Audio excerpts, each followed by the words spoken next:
All right, I think we are live. Let me double check.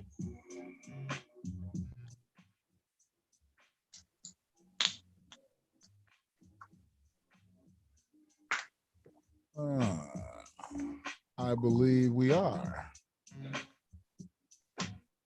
Well, Brother Gaines, we are here again. It's going good. You know, it's been a while since we talked. I know you said we wanted to kick it really after all the stuff that was kind of going on with you and the city council thing.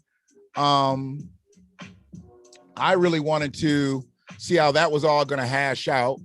And as we know now, it didn't go the way we needed it to go. Right. You know, the way we thought it would go. And we'll get into talking about that. But, you know, it's a new year. We talked in November. And it's the BlackWatch. I don't do real formal intros. You know, I really try to get right to the content, you know, and the people that we got out here. I try to get right to the content. But one of the things that I do want to talk about is what you've been doing since city council didn't happen, since a city government position didn't happen, because really you just needed to be on the team. I know it was the council seat you were going for, but you really needed to be on the team. I just felt like being from the South Side, you know, being rooted in Ypsi, you know, I mean, you're not just a resident, you're a citizen. Yes, and you taught me some things. You taught me some things, and I've been using them ever since then, you know.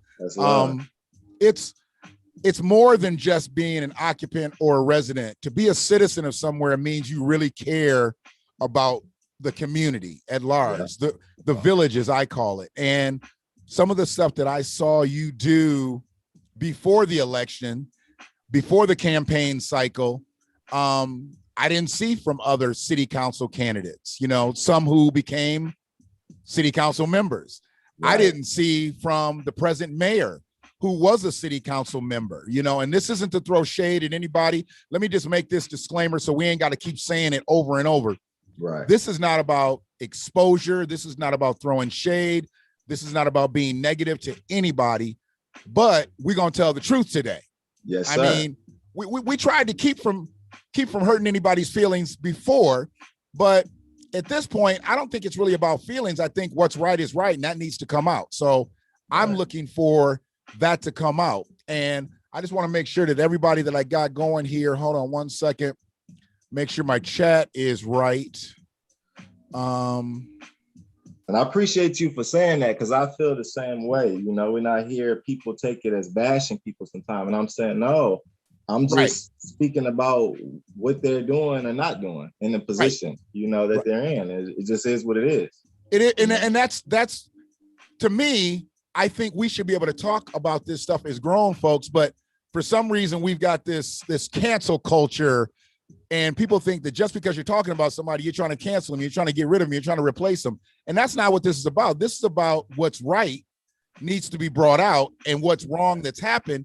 If you can't correct it, then we've got to be able to move forward amicably and make sure that we got to make sure first Ypsilanti's taken care of, because that's the heart of this issue. That's the most important thing. And I don't think personally that the best choices were made. I don't think that they even went about it the correct way. And I don't know who's digging into this stuff, you know, and I'm not trying to get all into Ypsilanti politics that way, but I just felt like it could have been a better situation the way it turned out, because from what I know, and when we'll get into in a minute, you thought things were going one way and the whole system was working behind you and you had nothing to do. So we're going to get into that. But I want to first want to talk about my first two sponsors, you know, my sponsors of the show today. And the first sponsor of the show is your company, which is One God Clothing. And instead of me doing a 30, 60-second dissertation about One God Clothing, I need you to tell me, what is One God Clothing and what's it about? One God Clothing is it's a movement, a lifestyle, it's a thought process, a consciousness, one race, one culture, one God. And so it's pretty much saying, you know, the Black Lives Matter and all that stuff is cute, which I feel don't really change anything, because it's still a separation. Instead of saying we're all inclusive, We all come from the same higher power, you know, worship your religion, whatever it is. Right. But be able to see eye to eye with everybody at a balanced, even and equal, you know, perspective. Okay. So it's just all about making everybody one and cutting out all the boxes, you know, And we put it in fact. That should be our world. And we know that's not our world. I mean, and that's why we're going to be talking about some of the things, because people don't see you as an equal, because have you turned 34 yet? Or are you still 33? Yeah, I'm 34. Okay. So people don't respect you as a 34-year-old. Now I just turned 51, and I look at you. You are, whatever I say in my text, what I say, young lion, young king, young God. Right. What I look at you as young, but I look at you as an equal. I look at you as a peer. Like I said, you taught me some things in that first interview that I still use to this day in my other cast. I didn't talk about residents and citizens before I talked to you. I talked about my village, but it all made sense. You can either occupy a space, you can be a resident, or you can be a citizen. And there's levels to this shit, as they say. Right. Yes, sir. Yes, sir. There's levels. And as a citizen, you take pride in what you do. And in something like that, you taking pride in trying to bring everybody up under one umbrella. We know everybody ain't coming. I've been told by many of my friends, everybody ain't coming. Hell, some of the people that tell me everybody ain't coming, they ain't coming with me. They ain't coming with me. So I'm good with it. But I appreciate you and your honesty and the fact that you're trying to do something out here that is so against the norm for the average 34-year-old brother out here. There's so much other shit you could be getting into, and you're trying to stay on that path. You're a family man. You got kids. You know, it looks like you got into a new relationship. Did I see a new lady in your life? Yeah. Congratulations on that. Thank and you're trying to hold all that down versus just trying to be out here in the street amounting to nothing. And I commend that. It's not like I'm going to be all like, oh, he speaks so well, he's so articulate. No, that's what we should be. But I give you your kudos, because in your situation, you could do all kinds of shit. You can run. You can run. You can say, I want to get away from here. I don't want all this responsibility. I don't want all the stuff that I have to do dealing with my kids, and run. And you didn't do that. So staying in the paint was the first thing that I was like, this kid's kind of solid. You know, let me talk to him a little bit. And I got to know you at that extravaganza in 18 at the community center. And I just saw the way you moved, the way you worked the room. And I was like, you know, one day we're going to really chop it up. So I appreciate you, you know, and I'm going to take this one down because I'm going to have another one to put up in a bit here. But I really want to just jump right into it, bro. I mean, my biggest thing right now is we're in such a political space with everything. I mean, we go outside, we got to wear masks. You know, we're dealing with places that we can't go, that we could go before the pandemic. And I know that's got to be difficult for you with kids. It's difficult with me with kids and grandkids and things like that. Masking everybody up if you go out and having to do this and do that.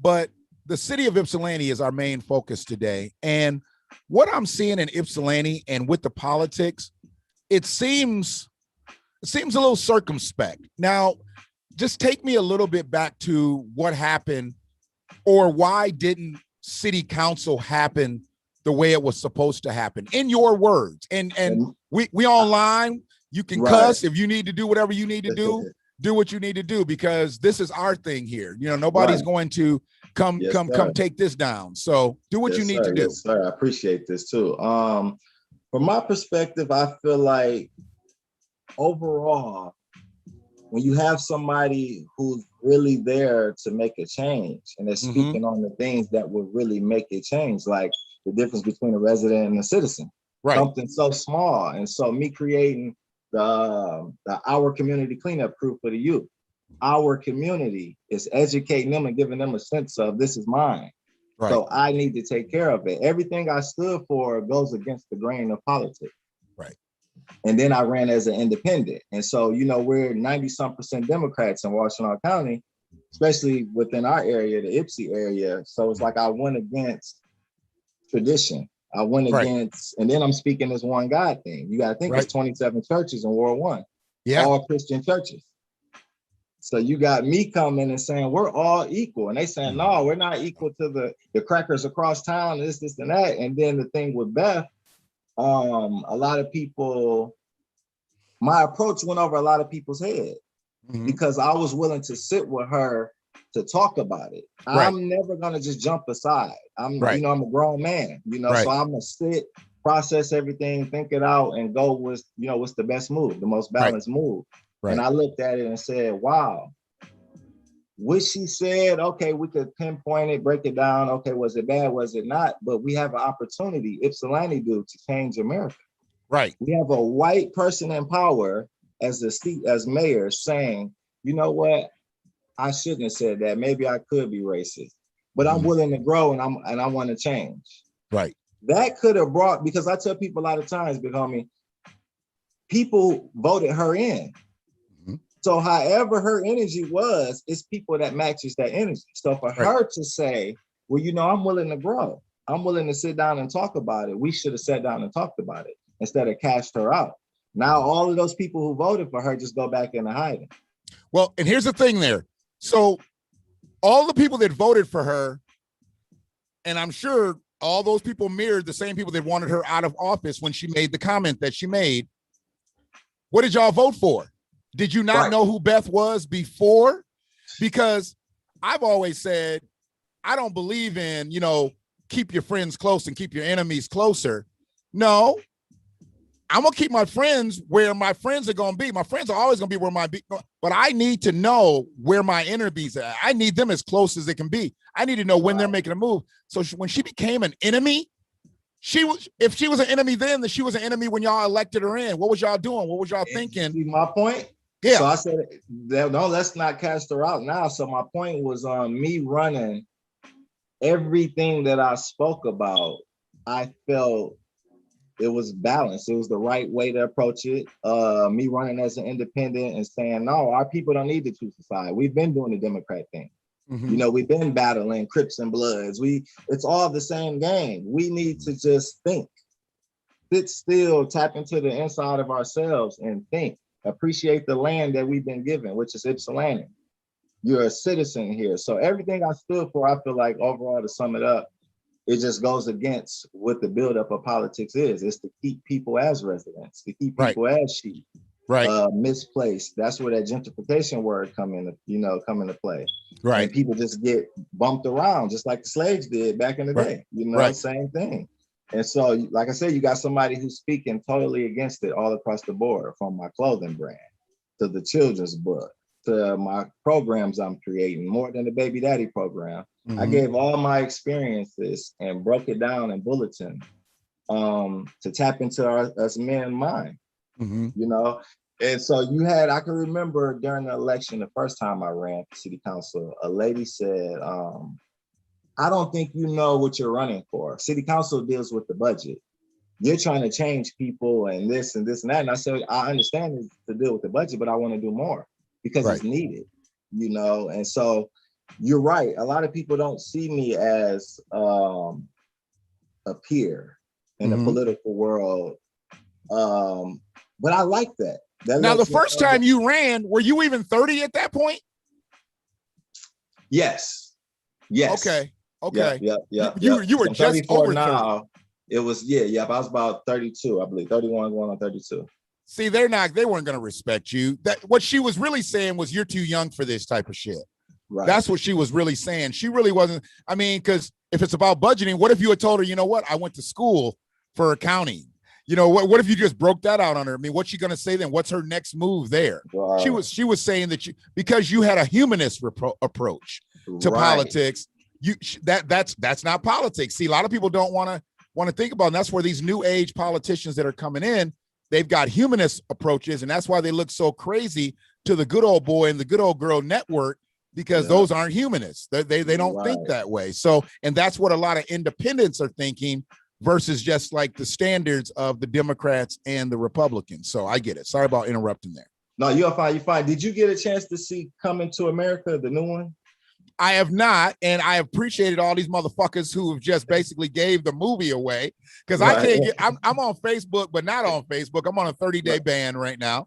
So I've seen pretty much everybody's movie review. I've seen the movie reviews on IG, and I know there's a reason why you just asked me about that, but I think people are expecting too much of this movie from what I looked like. I think it was amazing. Yeah. I think it was amazing. I think it had a lot of, it ties into my children's book, honestly. Wow. It's deep. So that really struck a nerve I looked at my lady and I said, see how much on time we are? It's true. And Okay. it's gonna show everywhere, but not to spoil it for you. But at one part in the movie, a person spoke to somebody in power. Sure. And they said, you were supposed to be the person to make the change.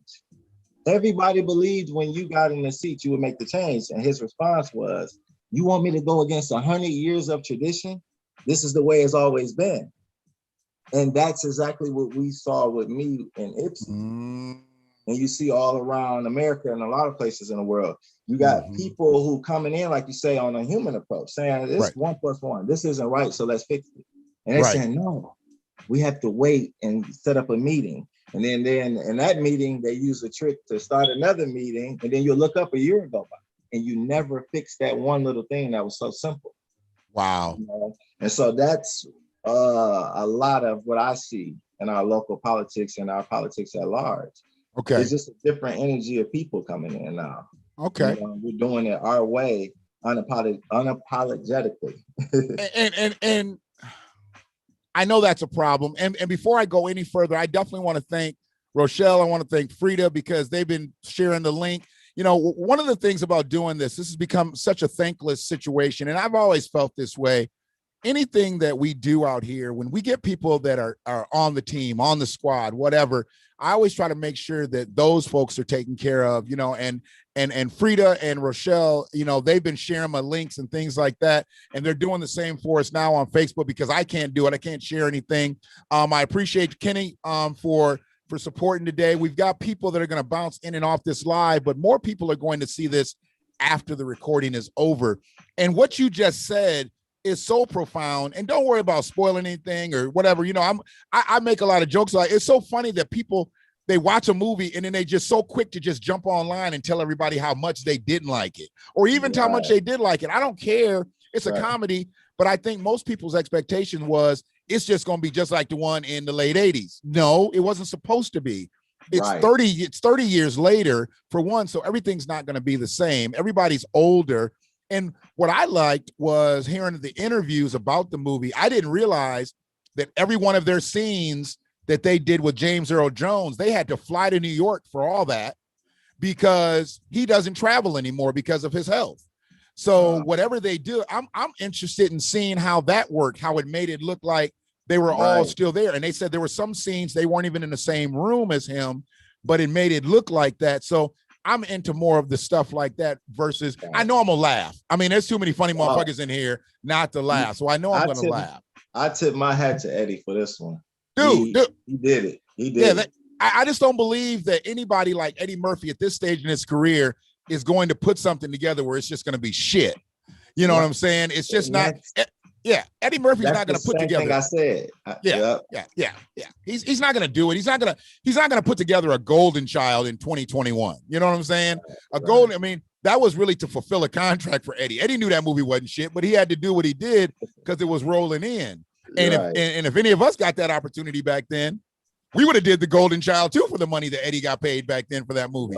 He knew it wasn't worth shit, but he did what he did. And I think just putting this cast of characters back together and the ones that they added, I guess Wesley is ridiculous in the movie, and other people that weren't in the first one, they said they were just crazy. So I'm definitely, you know, I can't wait to see it. And you're talking, go ahead. There's a lot of consciousness in the movie also. I don't think everybody's ready for that. So you know what I think the biggest problem is? This one made people think more than the first one. Yep, you got it. Yeah, that's movie, exactly what it is. It's too much thinking. Too much thinking. And that's a shame that we sitting up here. I'm 51, you 34, and we talking about a movie that people are upset about because it made them think. And Arsenio was just on, well, he was on a radio show that I don't really particularly like, but I'm gonna say it anyway. He was on Ebro in the morning. And Arsenio said 3 times is the magic number. He was like, I've seen it 3 times, and now I can actually say I've seen the whole movie because there's so many different things that you miss.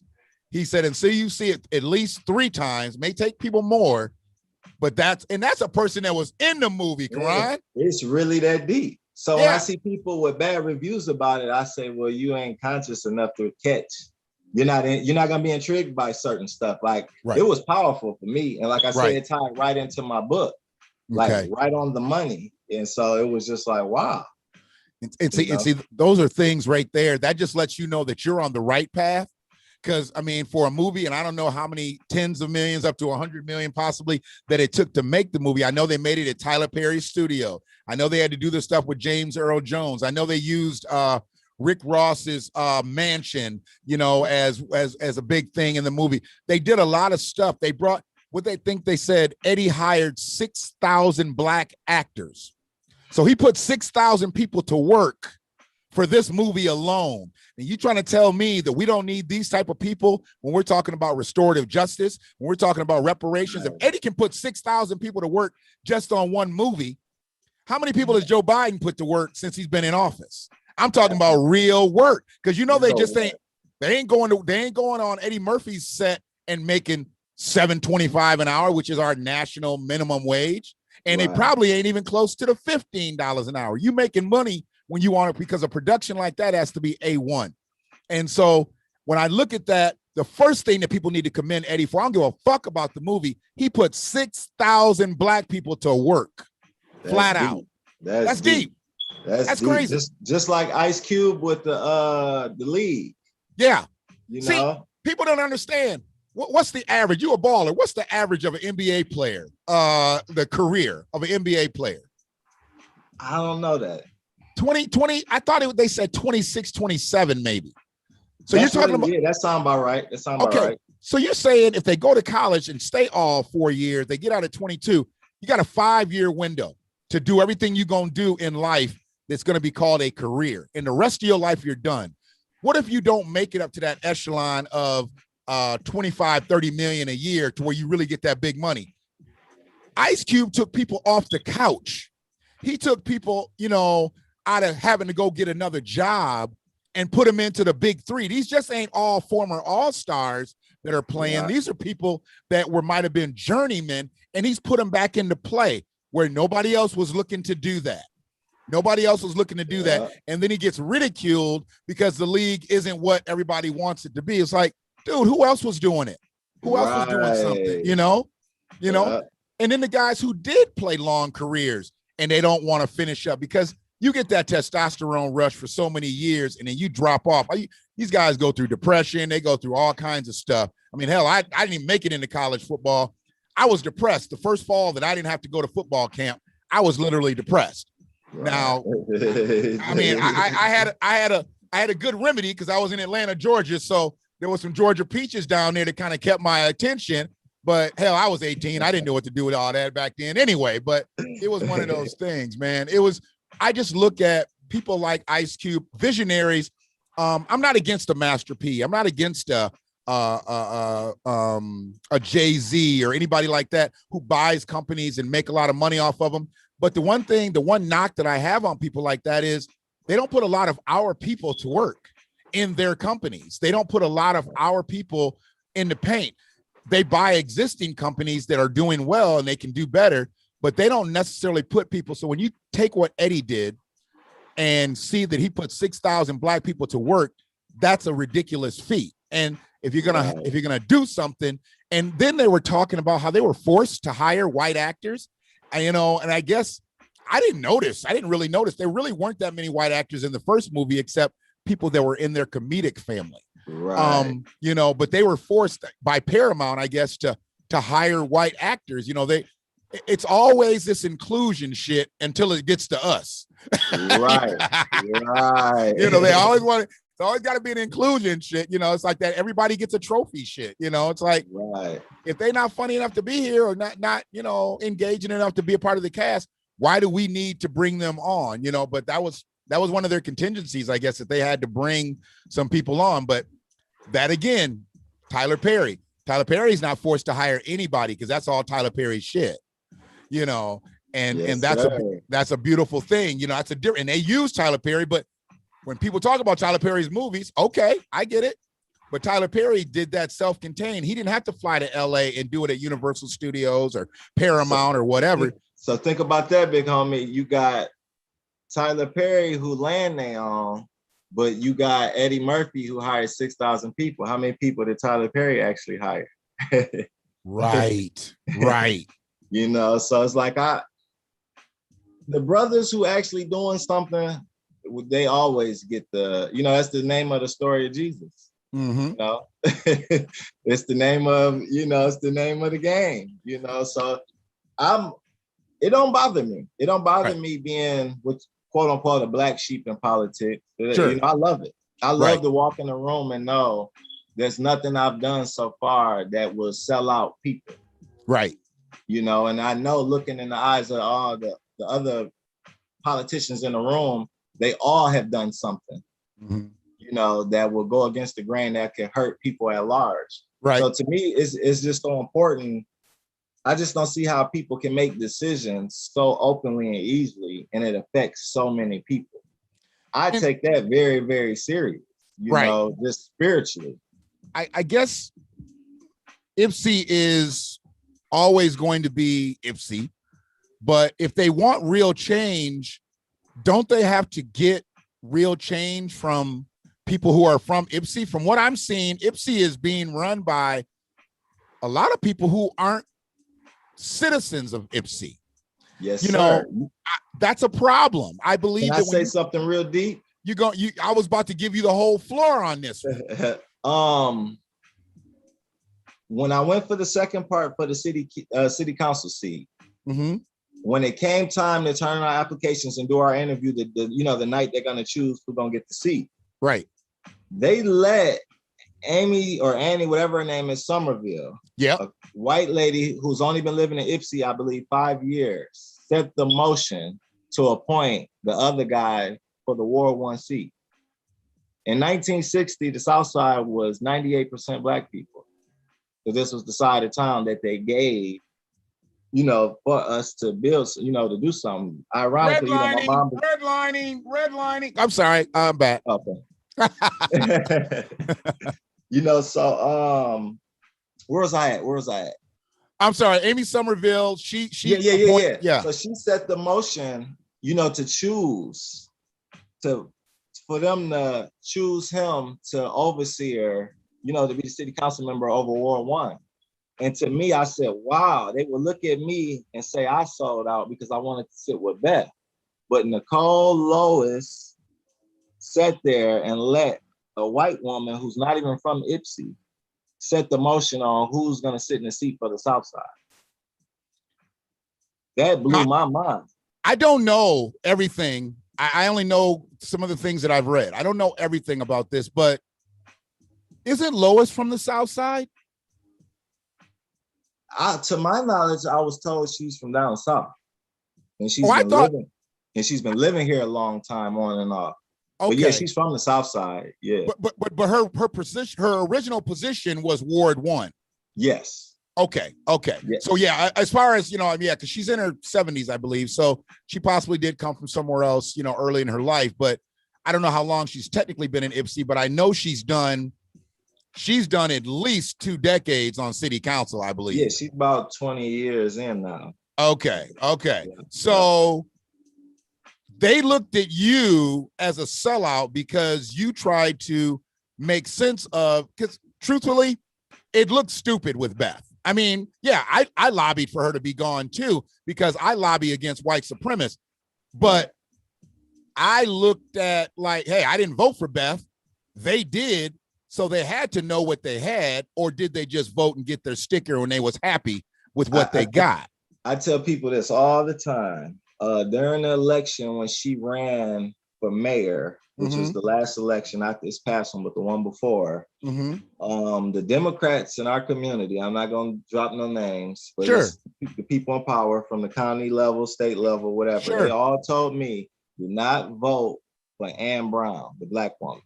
She's not going to win. Vote for Beth. Wait a minute. Was Ann Brown IPSI native, a citizen of IPSI? Yes. Okay. So my next question is, so you were being told, or people were being told by the powers that be, the Democratic powers that be, not to vote for a native of IPSI? I was told. I don't know if they were telling other people. They was telling me, you don't know politics yet. Ann ain't going to get it. Yada, yada, yada, we going with Beth. And they endorsed Beth. And these same people told me during the process before Beth resigned and all of that, even before she said the comment, you need to stay away from her. She's about to go down. She's racist. And I'm like, y'all the people who got her in the seat though. So to the people, they looking at me like, oh, Quran siding with white people and he's selling out. And I'm saying, no, I'm not listening to nobody because y'all don't got the answers. The same people is telling me she's racist is the same people who endorsed her. So I'm common sense wise, I can't listen to anybody no more. So I started making my own decisions and I went as an independent. Okay, yeah, because I'm confused now, and this is just, you know, because I've never really asked anybody this, but how long has Beth been in and around Ypsilanti? Did Beth grow up in Ypsi? Did she go to Ypsi High, or you know? She's from Macomb County, I believe. Come on now. Yeah, so this what blows my mind. On our flag, it say pride, diversity, and heritage. But nobody's who's in these seats is from Ypsi. So we screaming pride and heritage, but nobody who sits in the seat on city council was born in Ypsilanti. Well, maybe Beth ran on pride because we know that, you know, LGBTQ, you know, uses pride. Yeah, maybe we're talking diversity because we know that the LGBTQ, you know, they use the diversity. But as far as heritage goes, Ypsi's one of the most conservative communities simply because, like, what did we say? 27 churches just on the south side alone.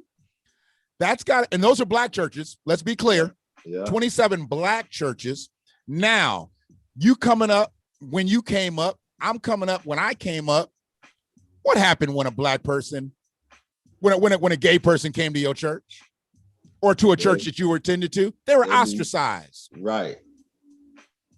But they turned on a native, and this ain't got no shade. I don't put the disclaimers up all the time in my video, but this ain't got no shade against homosexuality. But Ypsilanti chose a gay woman over a native of Ypsi, native black woman. I don't know for sure if Ann Brown is a native. I don't want to. Okay. You know what? Yeah. So we'll scratch that. We'll scratch that because I don't know, because I personally don't know the name. So I'll look it up, but I don't know Ann Brown. Didn't know who Beth ran against. I was gonna ask you that, like, who did she run against? Who did she beat? Because the way she was ran out, it was like, well, damn, who was the person that she beat? If she was so bad, that person must have been really bad. Now, what was Ann Brown's position before she ran for mayor? Was she a city council member? She was a city council member. She was appointed years back. And, okay. You know, I thought she would have been a hell of a fit, you know, for mayor. Yeah, you with your out of the box thinking ass, that's what you would think. Right.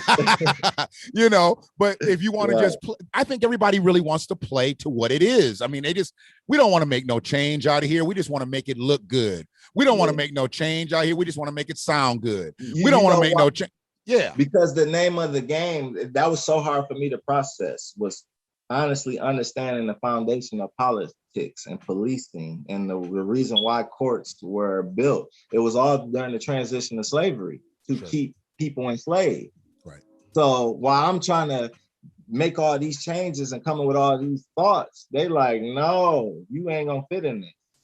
And a lot of people used to say to me, a lot of elders in politics, Karan, you got to play the game just a little bit. And I used to say, well, if I go into here to play the game a little bit, when I'm playing the game and making these decisions, it's really affecting people's lives. Mm-hmm. So there is no such thing as playing the game a little bit. Right, right. Once you cross a certain line, knowing what it's about to do, you are on that other side. Yeah. You know, and I wasn't willing to do that. There's not one decision I've made as a commissioner or anything that I regret. There's nothing I've said that I regret. There's nothing I've done during this whole process that I regret. Right. And that's a great feeling. And I know every other politician don't have that feeling. Right. Because they all have done something that they knew wasn't the right thing to do.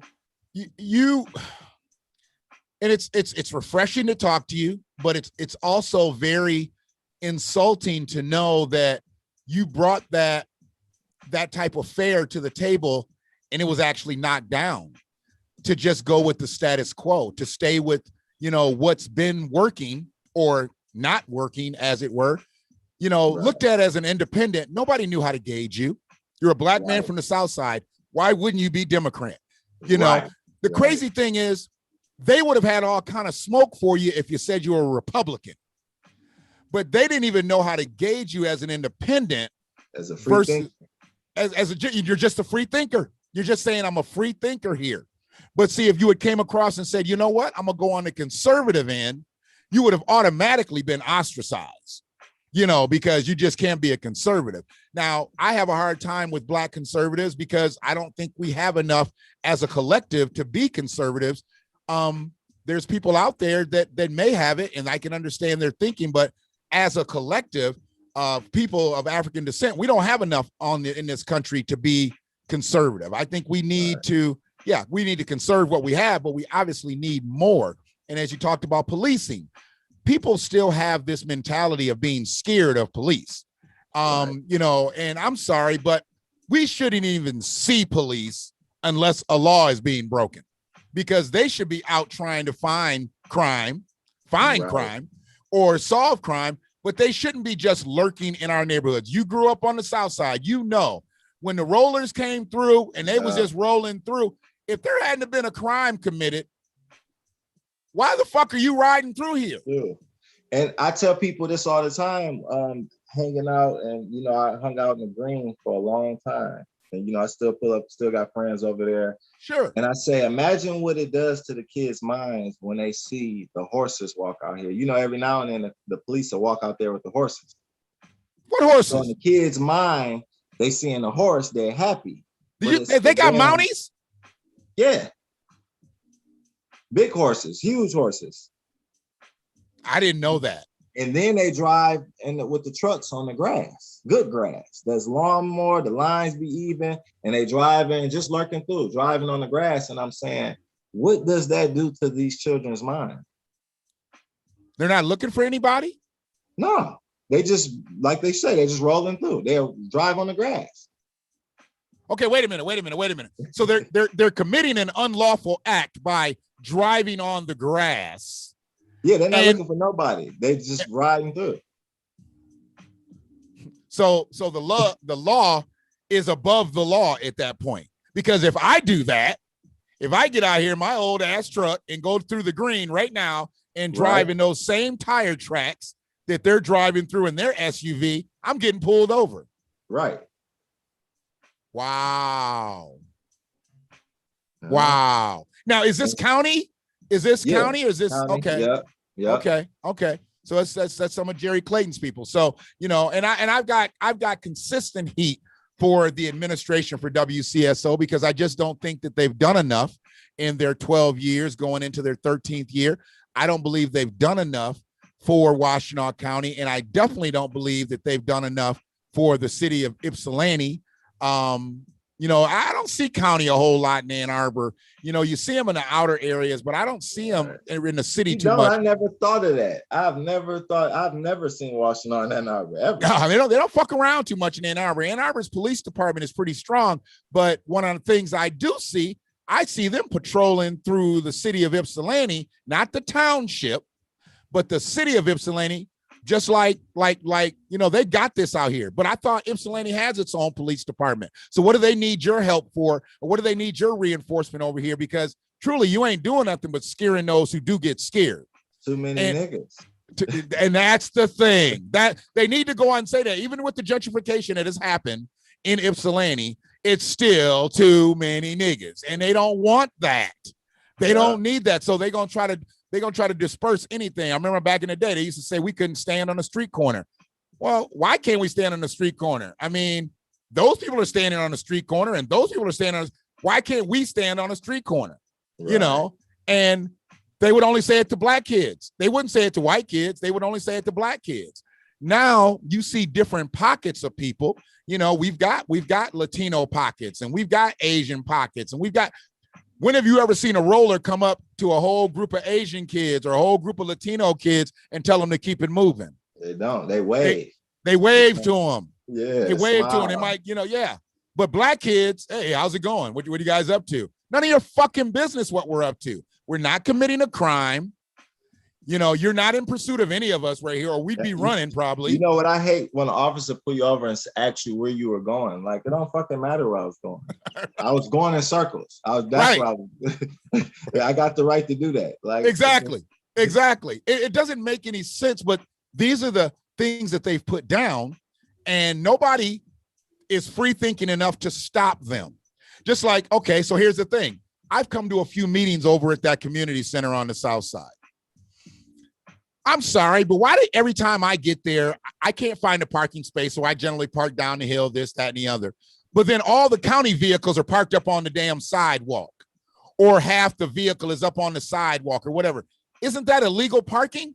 They feel like it belongs to them. This is where the poor people at. They don't matter. And I'm thinking to myself, you double parked, you parked on the curb, and you're law enforcement. Who's going to come give you a ticket? Right. But then I find out that the people who work inside are friends with the people who work for the county. So one dirty hand washes the other, so everybody stays dirty.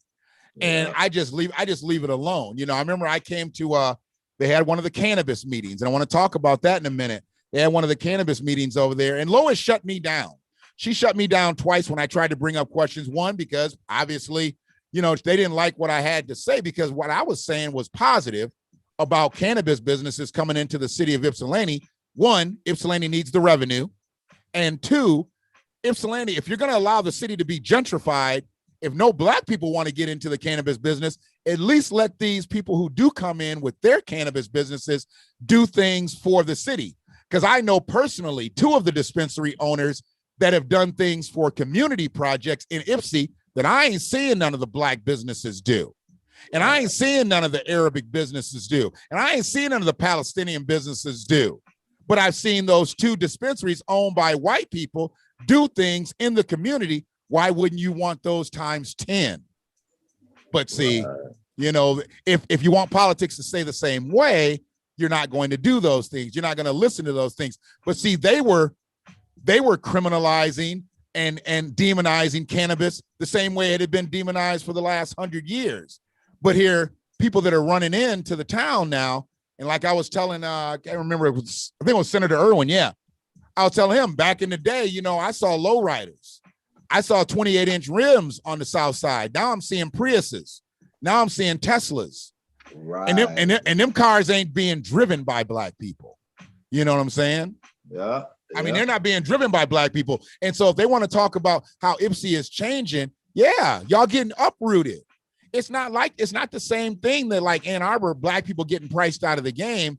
Ypsilanti, they're getting uprooted because people didn't take stake in their community. You know what?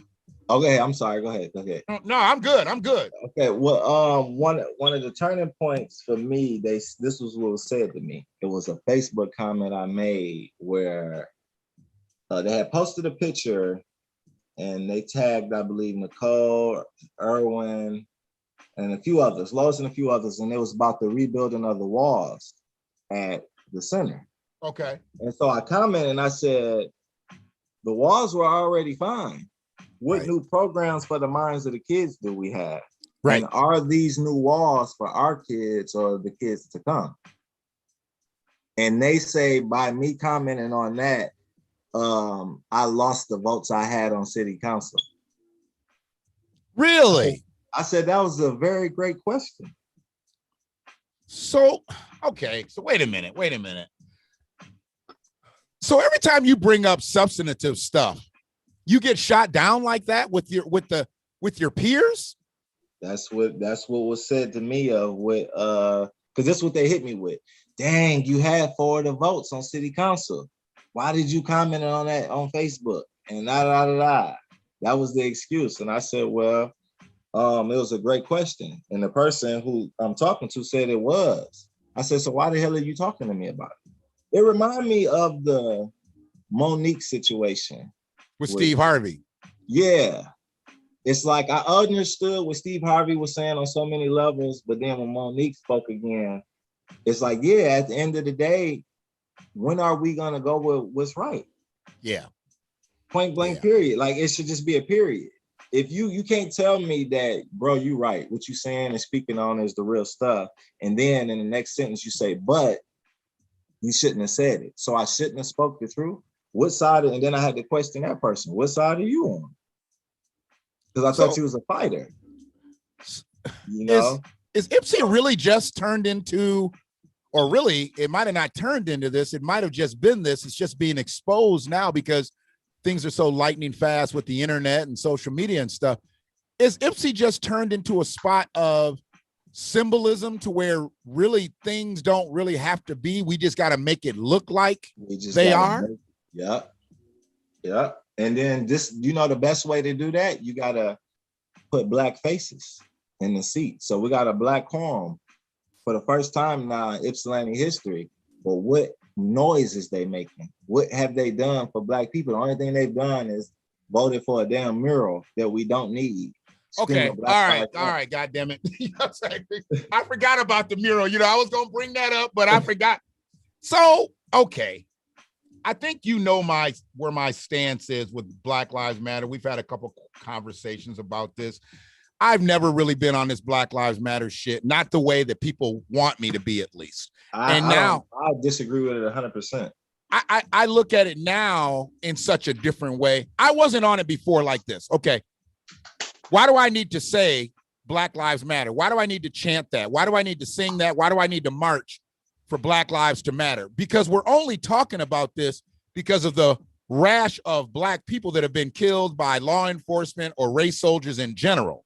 That's the only reason we're saying this. Because you didn't say Black Lives mattered before Trayvon Martin. You didn't say it before Mike Brown. You didn't say it before any of these monumental cases came up. We knew Black Lives mattered. But why did it take somebody to get funded by some really, really, really rich white person and bring out Black Lives Matter, make a ton of money off of it, and now, which we know, it hasn't helped Black lives? Why did it take for us to get to that point? And now in 2021, we're talking about putting a mural, and I've already clowned this shit because I don't give a fuck. They're giving them a mural to put on the south side of Michigan Ave. On the south side of Michigan Ave, not on the north side, not where more white people live. They giving it to you on the area. Exactly. Yeah. Area. You know, they giving you a mural to look at that has been built off the blood of people getting killed.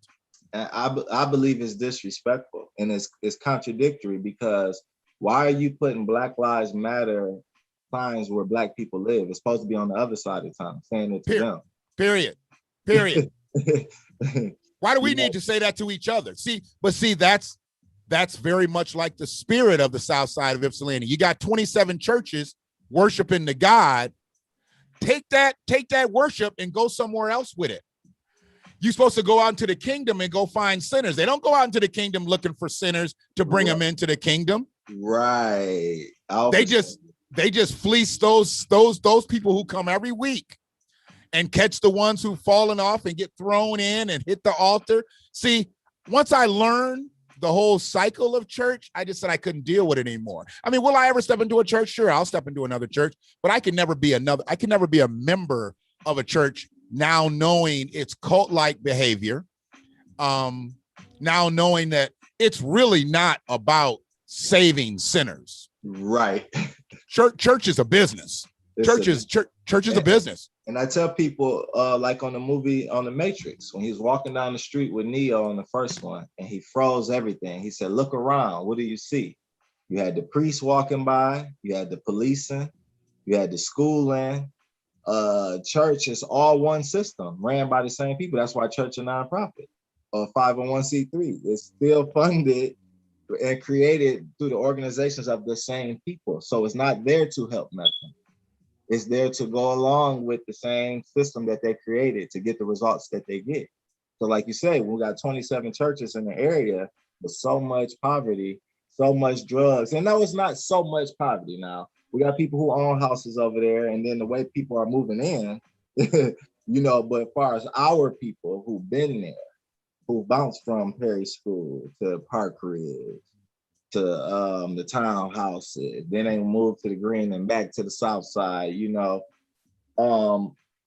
With the money being brought into them churches, man, we could have helped a lot of people learn about home ownership. Right. credit repair.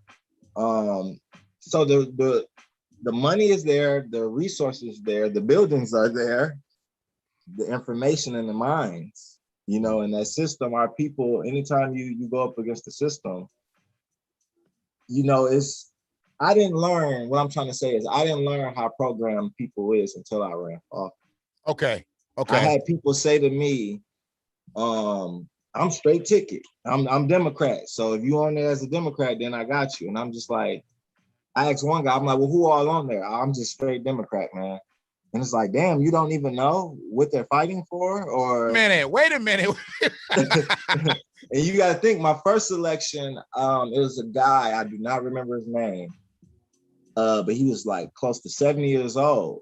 And he registered to vote and voted for the first time ever because of me, you know, and that was the dopest thing ever. But a lot of people didn't know they lived in World War I. People have never heard about World War I in my generation until I learned about it and spoke about it. So many people have came up to me older.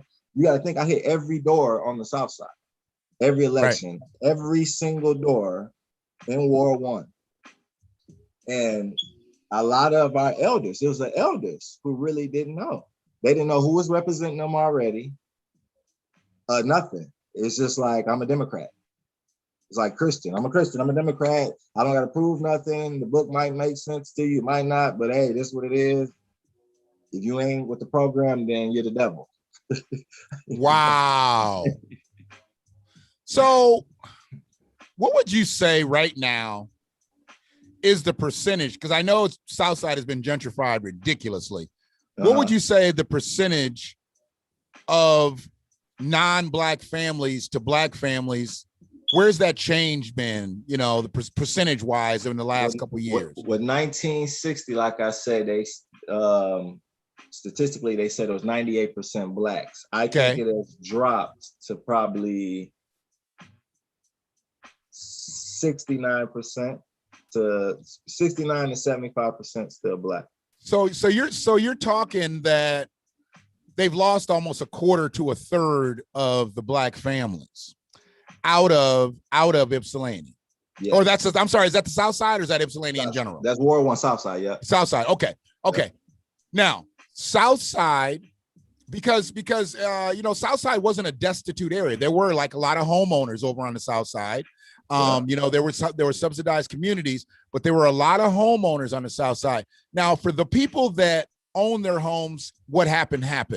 But let's just say for the people that did live in subsidized communities and people that were renting, where did those people go? Because that was one of the more economical places for Black people to live in the city of Ypsi. Am I right or wrong? No, I agree. Yes. So where did they go? If they couldn't afford to live there because of the rising cost and green? Okay, so they went from the city to the township to the Grim. That's why a lot of people don't know the difference. I had people lying to me around my age group saying, bro, I voted for you, man. I got you. I said, where you vote at? I voted at Clark Road Rec over there at the and I'm just saying, like, bro, my name ain't on the ballot. I'm like, all right, good looking, bro. But so many people said that. So many people went to different ballots with the intentions of voting for me. And a lot of people I learned, they do not know where they live. What they say? You ain't got a lie to kick it. You ain't got a lie to kick it. But you ain't got a lie to kick it. This is my catch. I don't blame the people, though. I blame the system. Absolutely. I blame the Black man who's in the seat and Black woman who's in these seats, knowing, like, for example, I'm a video recorded today. Okay. I was driving down the south side yesterday going home. I'm coming up the hill and I'm looking at all this trash. Right. And I'm saying to myself, Lois and Nicole live over here and the Brian guy. We got 3 people, our mayor and 2 Black city council members, a man and a woman, who all from this area, and they live over here and they just driving past trash every day. They don't even have enough in them to say, well, I live here. I got to do something. Okay, that's so wait a minute. You did that trash cleanup. Yeah, I'm about to get it back going now. The weather changed. Our community cleanup free. I understand, and I'll help you with masks or gloves or anything. You just let me know. We'll get that popping. So Why didn't I see any other city council members or anybody else from city government out there helping you with that? Because I'm too radical. So a lot of people don't want to. What the fuck does that have to do with cleaning up trash? They don't want to associate themselves with me. Beautifying the city? Beautiful. Okay. So is this that Malcolm X can't deal with Martin Luther King, or Martin Luther King can't deal with Malcolm X because one's radical and one's docile? I mean, are you serious? Pretty much, yeah. So you forsake the city. I got family members who's in certain positions, and they won't say it, but I can tell how they operate. They don't want to connect themselves to me, so I don't connect myself to them. I don't comment on their stuff. I give them that space. I don't need nobody. I got myself. So. Well, so contradictory. Just a big homie to little homie. You do need people. You do need allies. I know what you're saying. I know what you're saying. I like that spirit. I'm not going to tell you to go against that spirit, but I know you need people. But see, the thing is, you can't have no rat ass people out here. Right. You can't have somebody. And frankly, I think city government is a bunch of rat ass motherfuckers, because they knew how that was going to end up. They knew well before they did that second vote. Anthony Morgan, for sure. He's, to me, the epitome of the worst. Occupant. That you can get when it comes He's to not a citizen. He's an occupant. A black man, a black politician, just having morals and just being 100. It's like he's a person, from my experiences, he'll do whatever it takes to get to the next seat. He don't give a fuck about. He acted as if he was so cool with me just to not vote for me. Okay. That was the craziest. That was the craziest. What I know. I knew at that moment the way it panned out, because this the catch. I wasn't gonna go along with the second part of the process. Oh. I wasn't gonna do it because it would have left off to the people's perception of they did Quran wrong. And so I could play off of that and pick up off of that next election. By me going through the second part of the process, and they looked like it was fair, and then they just went with the other guy, now it was quiet. So I wasn't going to go along with the second part of the process, and they sent him to me because we were kind of cool. They sent Anthony to you. They sent him to me with the intentions of get close to him, make it seem like everything good, make sure he goes through the second part of this process. So you've had your own Judas and the Messiah. Yeah. So granted, God I respect my elders. I respect my mom. On this day, Morgan hit me up and said, "You got to go through the second part of the process." I swear on our mamas, because his mom is deceased, my mom is deceased. I swear on our moms, me and you gonna box. At that moment, I said, I gotta go through with it, because obviously he's telling me something. I go through with it, he don't even vote for me. So wait a minute. No, you're not gonna go any further. You're not gonna go any further. The motherfucker that was rolling with you, that you giving all the ism to, because we both know that motherfucker ain't from Ypsi. Right. He's not even from Washtenaw County. Okay, right. So he's not a citizen. He's a fucking occupant. He might be a resident now because he's on city council, but we do know him that he's not a citizen of Ypsilanti. The one who he was riding with you, he didn't vote for you when the vote came around? No, they let the white girl, Annie Somerville, set the motion. God damn. Who the fuck is Annie Somerville? What? This is my thing. We have a black quorum, and where the most black people live, you let a person who's white, who's not even from Ypsi, set the motion on who chooses to sit in the seat to represent them. But I sold out. We got 4 black people. We got Lois, who's been over the South Side 20 years now. She wasn't even woman enough as an elder, as the queen of our city, to step in and say it. Nicole, we already know she's there. We already know Nicole. We don't even count her in no more. So it's like I wouldn't expect Nicole to do nothing, but the elder, the mayor pro tem. Yeah, we know she ain't gonna. Come on now. She a turncoat too. She didn't even speak up. This is what I'm saying. To set a motion, we're all at the table, and now we're having a discussion. I said I make a motion to reappoint Brian Jones, what's his name? Brian Chandler, whatever his name is, to Yeah, city yeah, council. yeah. She set the motion. A person who's not from Ipsy. She's only been living in Ipsy 5 years. She set the motion, a white woman who's not from Ipsy, to choose to get it going on who was going to be in the seat over where the most Black people reside at in the city of Ipsy. And I'm gonna make my own disclaimer here with this. You've said white woman several times. You said in power several times. You said set the motion several times. So we're having a look at someone who's only been in town for 5 years, gentrification, setting motions, making power moves, but she's not Black in a city that was once 98% Black, 98% on the South Side in Ward 1. Yeah, in Ward 1. And then we got four Black, we got a quorum for the first time ever, a Black quorum. Why to have a Black quorum if you're gonna let the white person make the choice? I was getting ready to say, what's the point? So it looks good to have Lois as the mayor, a Black woman for the first time in history. It looks good to have a Black mayor pro temp and all these things, but what is being done for Black people? But yet they want to put a Black Lives Matter mural where these people reside and live at. And she's all with it. From what I know, she's all with the mural. She's all with the symbolism shit. They proud as shit that they getting a fucking mural to put on the south side of Michigan Ave. I don't even understand the logic of that. But Annie Somerville, she's got the golden box right now because she's making all the moves. She's making all the calls. They say Lois is the mayor, but this thing that we're going to talk about in a second about the cannabis thing, she made the moves on this bullshit that they did some more symbolism. Have you heard about what they're doing with this cannabis thing with the prisoners and stuff, the ex-prisoners? No, I've heard something, but you kind of could. All right, man. So let's just switch gears because goddamn, I mean, Ipsy. And you know what? Shout out to June Burton. She's been dropping some crazy shit. I don't know if you can see the YouTube chat.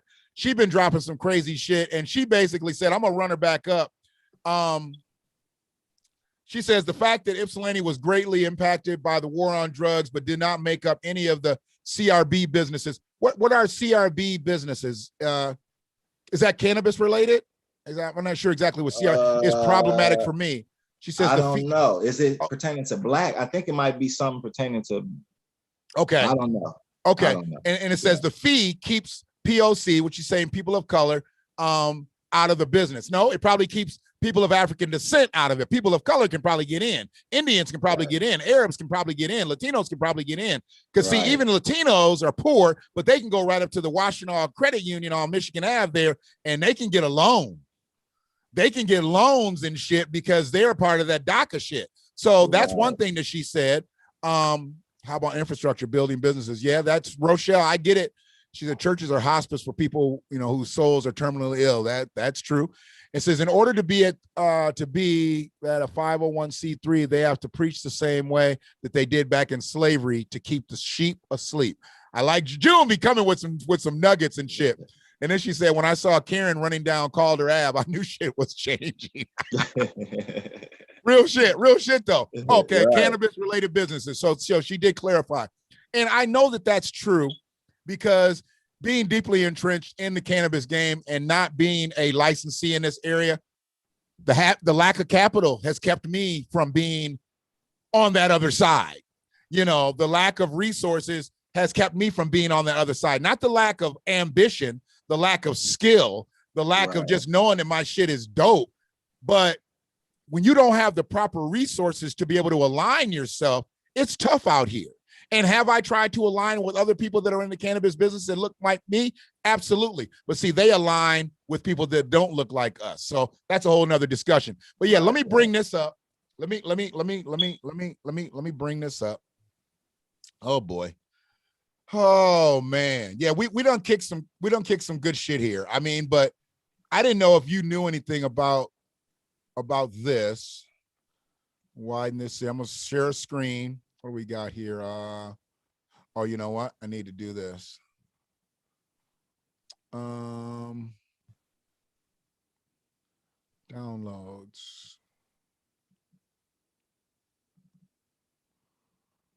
Okay. And yeah, the company gonna you gotta give me your sizes, man, so I can get you some hoodies and some shirts and stuff. Oh, absolutely, absolutely. I want in on that. I want in on that for sure. Because see, here's the thing: you see me wearing the straight game hat. You'll see me wearing a shirt, a hoodie called the Blackface. You know, it's a knockoff North Face, I call it, just to give them their credit. I didn't make up that whole design. I got the design from North Face. Right. And then you'll see me wearing Awesome Meds, which is my brand. So I only wear shit that I can really push. I can't push something. I can't push Nike no more. I didn't do it when I was younger, but I can't push Nike no more, Adidas or any of them, because they don't push me. They don't fuel me. So, you know, but I want to talk about this, bro. I want to talk about this. And I don't know if you knew about this or not, but can you see that screen? Yeah, Ypsilanti OK is using marijuana application fees to help ex-inmates find housing. Okay, so with that being said,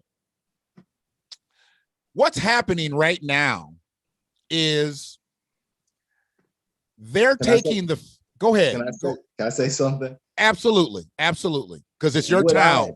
What's so weird for me reading that is, so the people who are free, you don't really have much for them for housing. You got to get a felony and go get locked up to get help.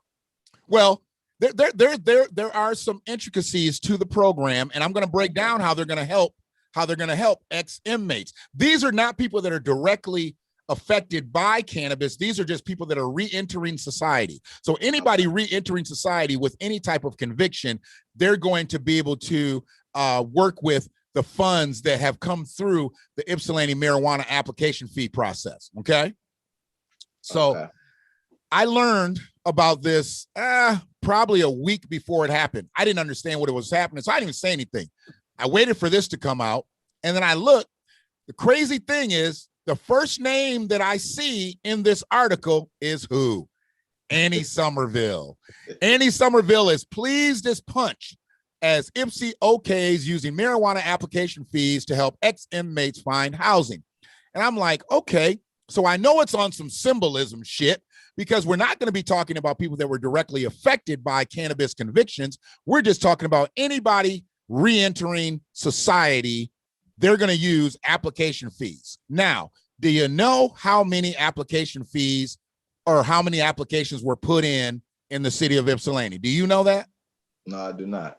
Okay, so we can go to that next space. This is why I like having somebody to be able to bounce this shit off of, because most of the time I just be up here, you know, talking to my damn self. So hold on a sec. So I'm going to give you, okay, we're going to stop screen sharing that screen.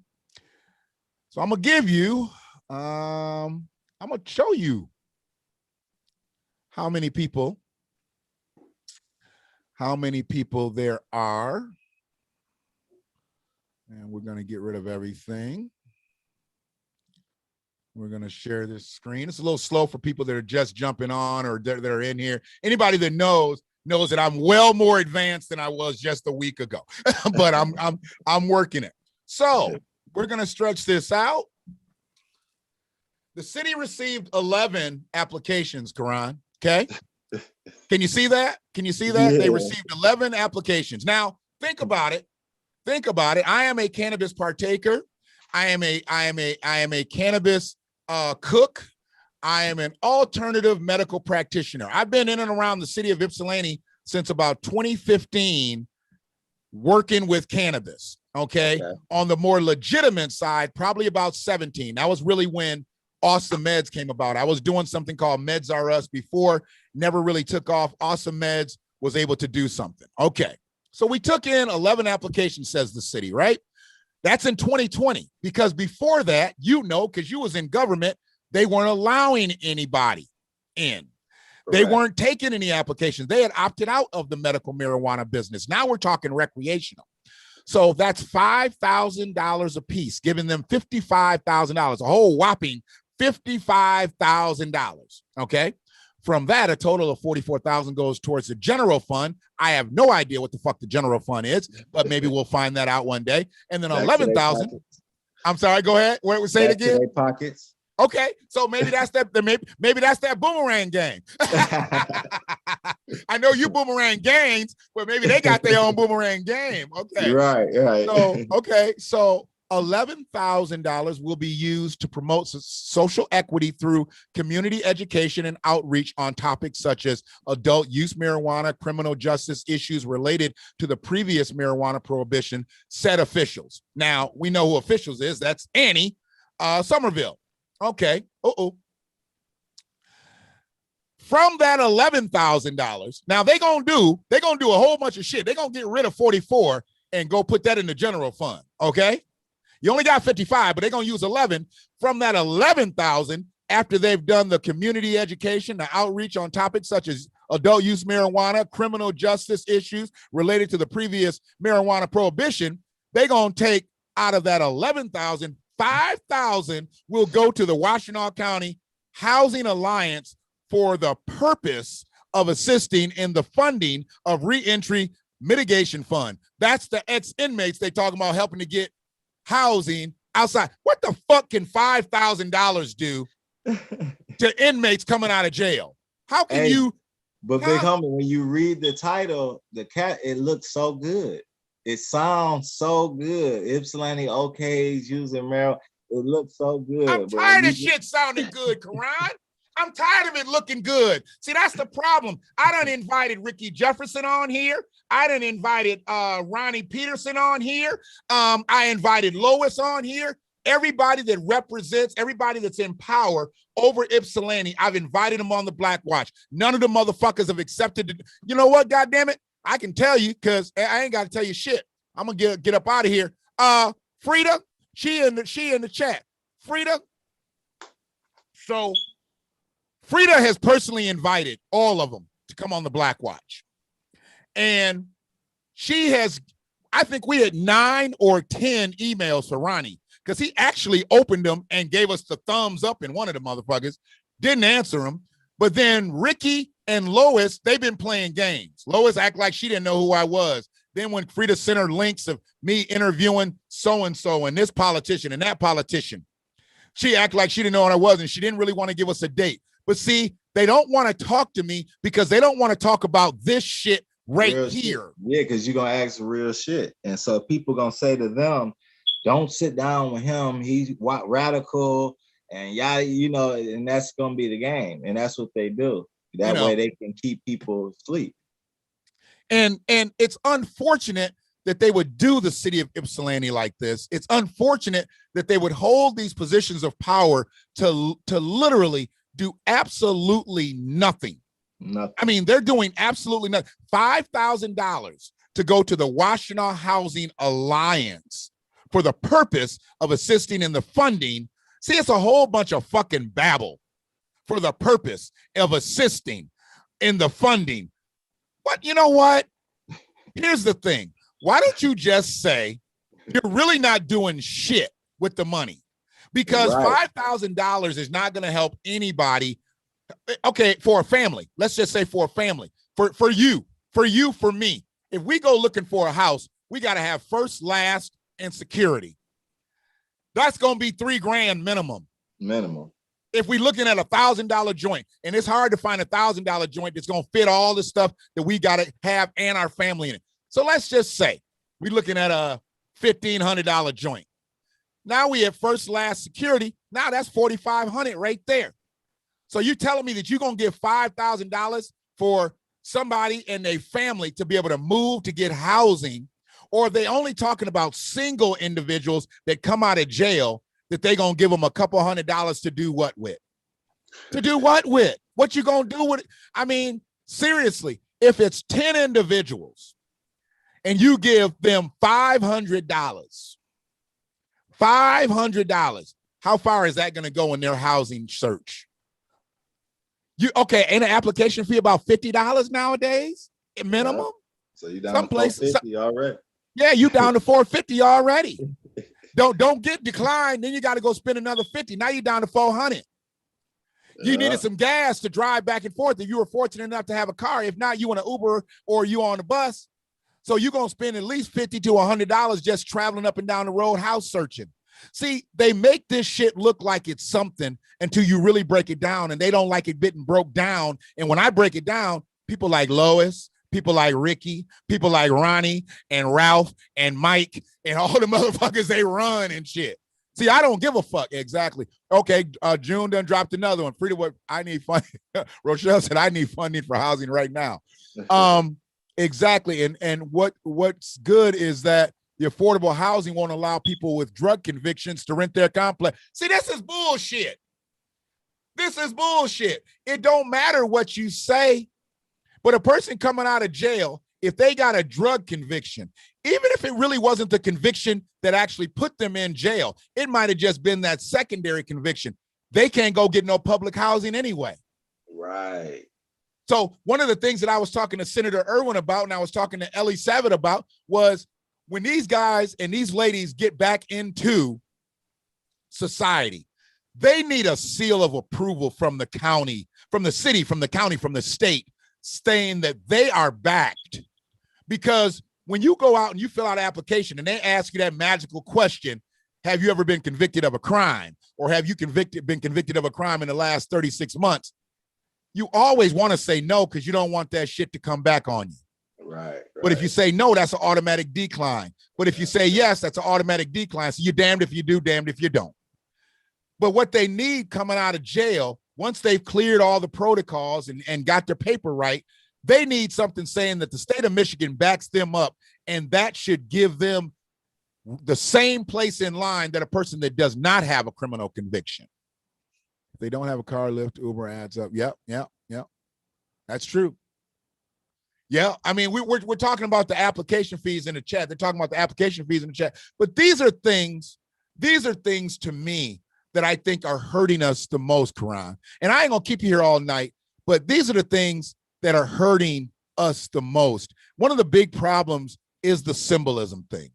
The second thing, we have apathy first. I think apathy is the biggest problem. Would you say people saying they voted for you and they live in Ypsi Township? Person that lives in the green that hangs out with you cannot vote for you. They can't vote for you. You still there? Yeah, I'm here. Okay.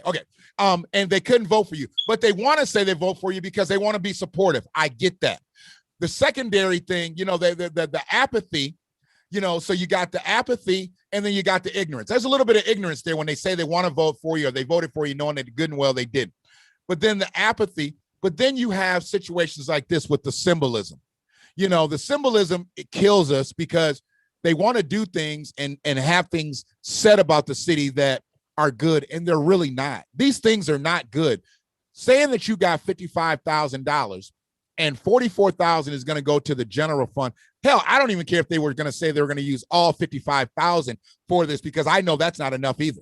It's still not right. It's still not enough. So it doesn't even matter to me about the dollar amount. I can just basically take that dollar amount and shred it to pieces, knowing that it's bullshit. But the fact that they did this, Annie Somerville was at the head of this article. Anthony Morgan is in the center of this article talking about he's cynical of the cannabis industry as a whole. Okay, well, wait a minute. What do you mean? What do you mean you're cynical? If you're cynical, then you should be stepping up saying the state should be matching what we've gotten in 55,000. We should be at 110. The state should match us, because now they're going to be in a pool. I don't know if you know about this.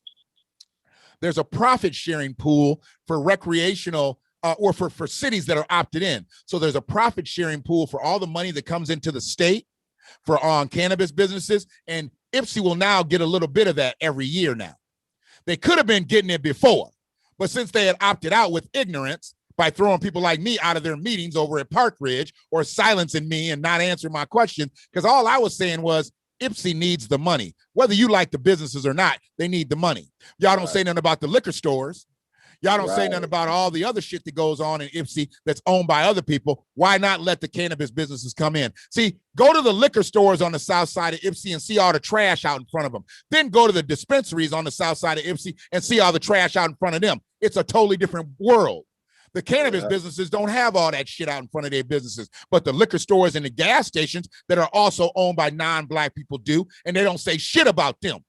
Right. See, and that's what I was saying, and they silenced me, bro. And I understood it, because me as an antagonist to your bullshit, I guess it's easier to get rid of this one person. But see what you did, because that was 3 years ago. you got rid of hundreds of thousands of dollars, maybe even $1 million. They could have got damn near probably $1 million in application fees alone. You know how many people wanted to move into Ann Arbor and couldn't get there, but they said, well, hell, let's go try IPSI. Well, IPSI had already turned its back on the industry.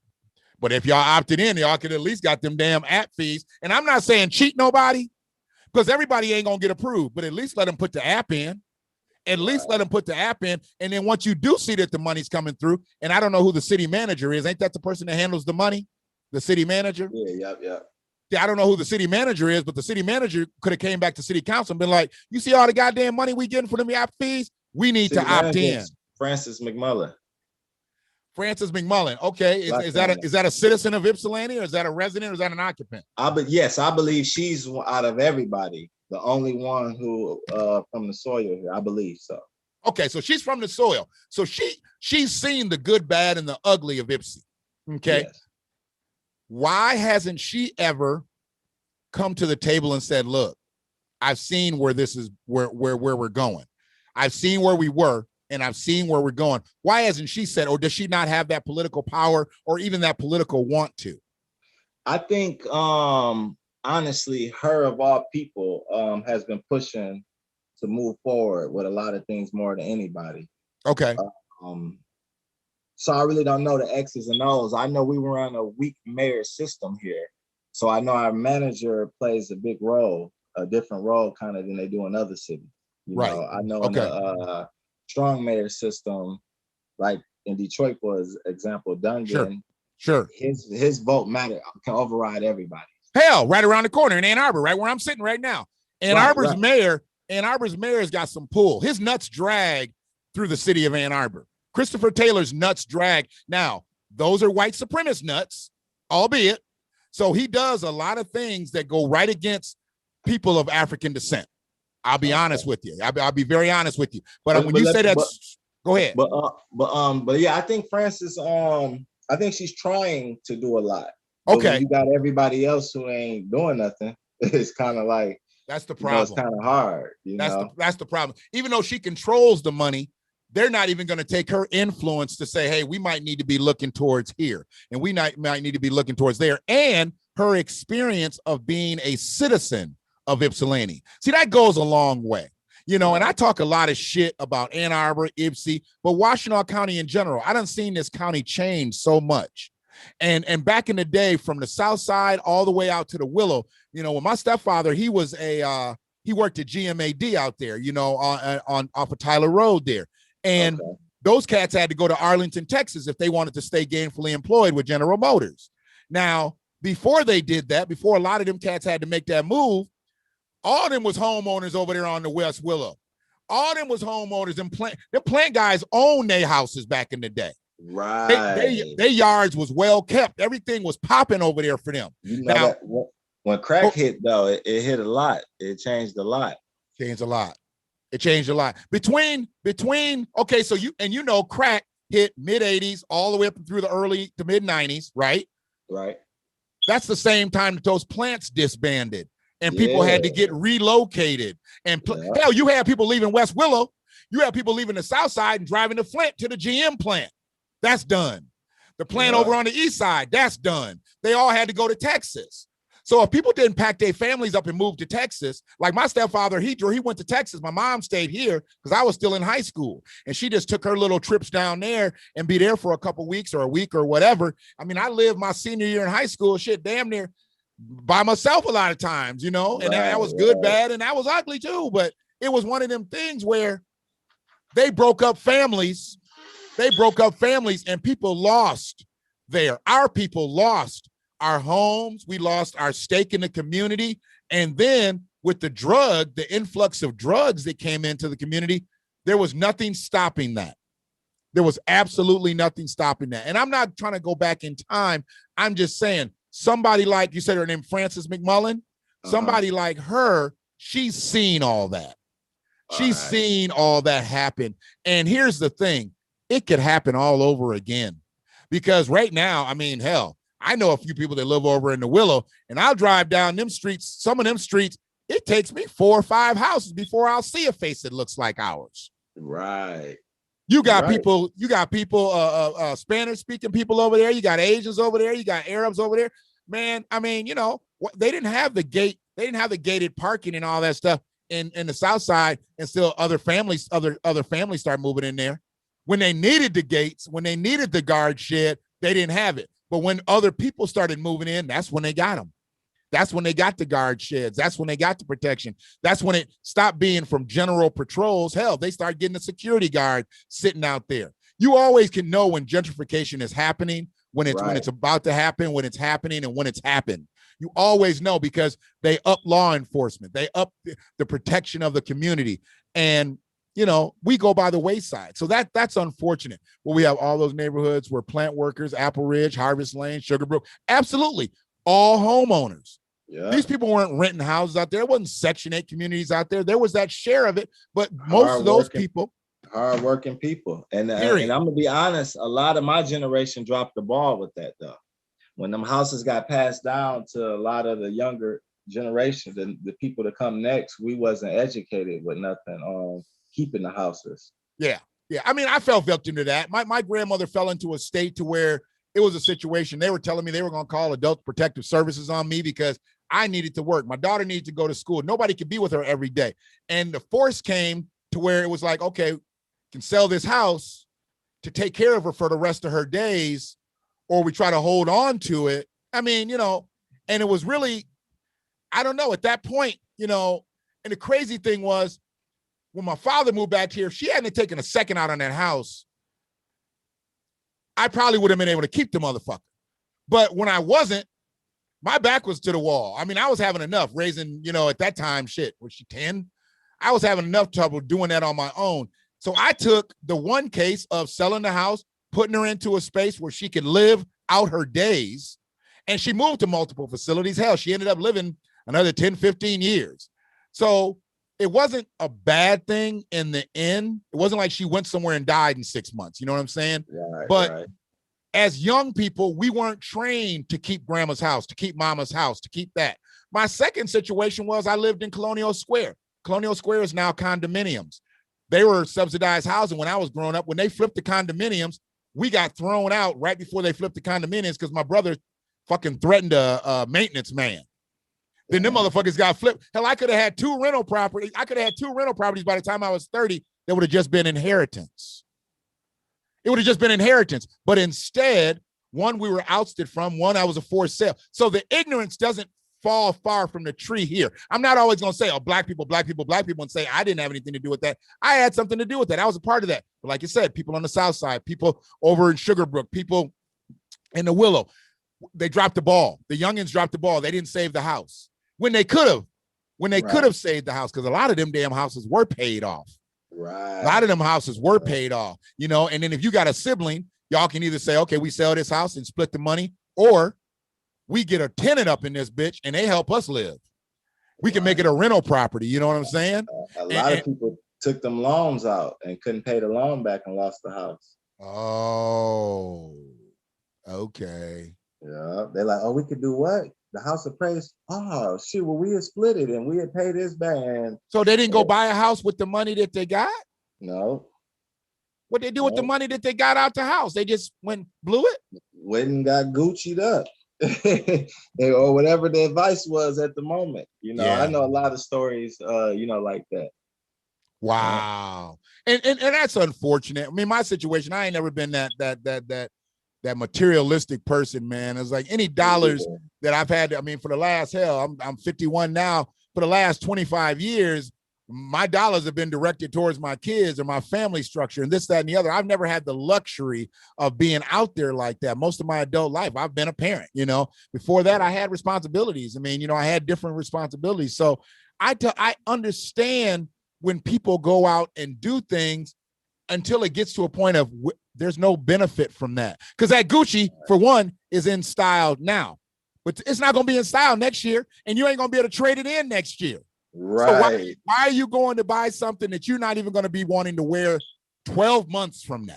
That's crazy to me. Horrible investment. Horrible investment. So that's a good segue. Speaking of investing, you have your One God clothing.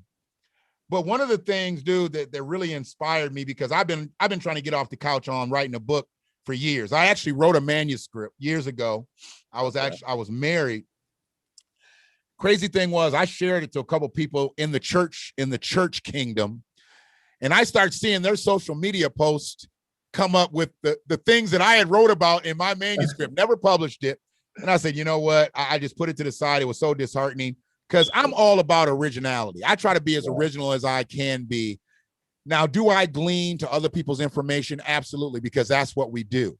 We done had this whole Ypsilanti thing up there. That's how inexperienced I am. That's why I needed somebody working the thing. We've been minimized. We had that weed thing up there for all that time. But one of the things that I was truly inspired about you was when you talked about authoring a book. And I said, well, okay, what kind of book he gonna author? I know he does the clothing, and he used to be an athlete, and you know, as a father, you know, we've talked about your kids. I mean, and dude, much love, much respect. I don't know how much you get this or how much you hear it. You got 6, bro. And every fucking time I talk to you, you either picking one up, you're dropping one off, y'all doing something. You stay there, dog. Every day. Just stay there. Just stay there. Because see, a lot of people don't understand the dynamic of having one child and providing for them. You provide for 6, and you do it unapologetically. It's like, you know, you'll text me and be like, oh man, you know, I got to do this, or oh man. And I don't ever, when that first interview we had, you was like, I got to do this, and I can. It's all about family first with me, because I forsake my family for a lot of shit early on because of business. And what I was doing was facilitating somebody else's dream and killing my own. And once I figured out, like, wait a minute, this motherfucker leaves every time his kids got something to do. This motherfucker leaves every time his kids got something to do. How you gonna tell me I can't go to my kid's concert or my kid's game or my kid's this and that because I gotta work? No, you find somebody else. Because I've always pretty much worked in sales situations. So when I leave, I'm not making any money. I'm really not affecting the business. Right. But what I affect is their floor. They don't like to have their floor empty to where them motherfuckers might have to talk to a customer and greet somebody and whatever. So that's another thing. But when you start talking about authoring a book, I was like, let me really get with this youngin' about this book. Because to me, I just felt that what you did, is it up there? Can you see it? Yep, it's up there. Okay. What you did was you took some experience that you had or experience that you didn't have, and you put it into a book that the plainest of readers can read. And I was hitting you up about the book, and I know that there was some things that happened, and I was like, because what I need now, and you've seen it in my videos with my granddaughter, what I need now, I need hardcovers. I really can't do the digital stuff. I need something, because she's picking up books now. My grandson's picking up books now. I want them to see things like this. And I definitely, you know me, I don't want no homeboy hookup, but I was waiting for them hardcovers to get in, because you had the digital versions at first. So I wasn't as hyped on that yet. But now I've seen you know holding up. See, when you fanning out books and you're not fanning out dollars, that's some bullshit to me. Yeah. And when I see you fanning out books online, and this is my second sponsor of the day, powered by Quran Gains. It's called Woke Seed: One Race, One Culture, One God. And tell me where Woke Seed came from. I know it came from your mind, from your spirit, and your history. But tell me what Woke Seed is, and tell the people that are going to watch this video what Woke Seed is and what it's about, where they can find it. The floor is yours. I'm shutting up. Thank you. I appreciate the introduction, though. Thank you for the love. I really do. But Woke Seed is about a character named Light, a little boy named Light, and he goes to visit his uncles for summer vacation, where he stumbled across a lot of information. It's real thought-provoking. It's a conscious book. Like you say, it's for children, but a lot of adults have clinged to the book a lot. It's not your typical children's book. I'm gonna be very honest about it. But we're nominated for 2 awards already. What? What awards? What awards? The Penelope Prize, the Penelope Children's Book Award. Is a lady who created a bunch of books, and she's historic in a book world, which I just learned about.